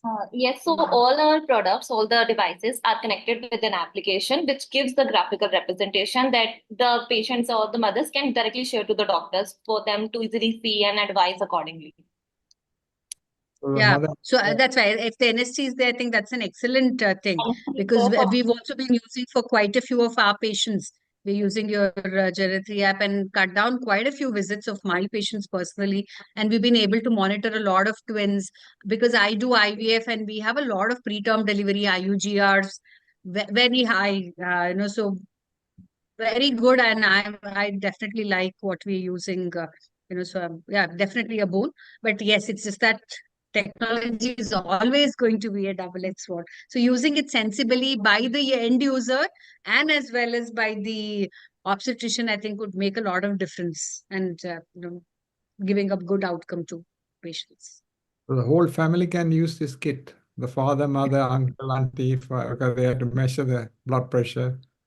They can measure the blood sugar. They can measure, except for the fetal heart, they have to be pregnant, but otherwise the kit will be useful. There are a lot of people who get diabetes or hypertension after delivery. They continue to have diabetes or hypertension. So it'll be useful for them to monitor their blood pressure, not only during pregnancy, but even afterwards. And your graphic Doppler, you have to get it on the phone. I don't know how easy or difficult it is to get it in a graphic form, but if it can be got and easy to manipulate, then you don't need to change the Doppler into a graphic form.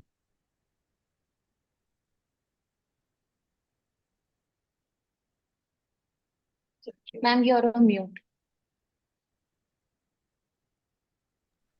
I think handheld Doppler is used to monitor fetal heart. I'm using this in my labor room, and I mean nurses are using it very every now and then. About fetal monitor and home monitoring, as sir has correctly said, it just says that baby is alive, that's all. But how is the baby? I think we need to evaluate properly. BP machine, yes, it's very, very important for home monitoring. And again, hemoglobin meter, I don't know whether it will be useful or not, because the results of digital hemoglobin need not be at par with HemoQ or any other tests. If it's just measuring hemoglobin by the color, so kit is a very good thing. You can actually put a tape as well to measure their circumference, abdominal growth, and symphysopubic measurement, because if at all, to make it the complete whole thing. Okay, ma'am, noted. Thank you so much, doctors, for being here and for such an insightful session. And I hope our audience also liked it, and because we got so many comments and so many questions from them. And yeah, thank you so much. Okay, thank you. Thank you, sir. Thank you, Janatri, for this Janatri. wonderful opportunity. We enjoyed interacting with the delegates, and especially listening to sir was a pleasure. Thank you very much. Thank you, sir. Thank you for solving so many queries. Though initially it looked very stupid, but I thought it's worth asking and getting clarification. No, it's a very important questions. Thank you for presenting the cases and also. Ma'am, I always say there's no question which is stupid. So everything is valid. And I think whatever you asked was genuine and practical. Absolutely. Absolutely. Thank you. Thank you. Thank you, sir.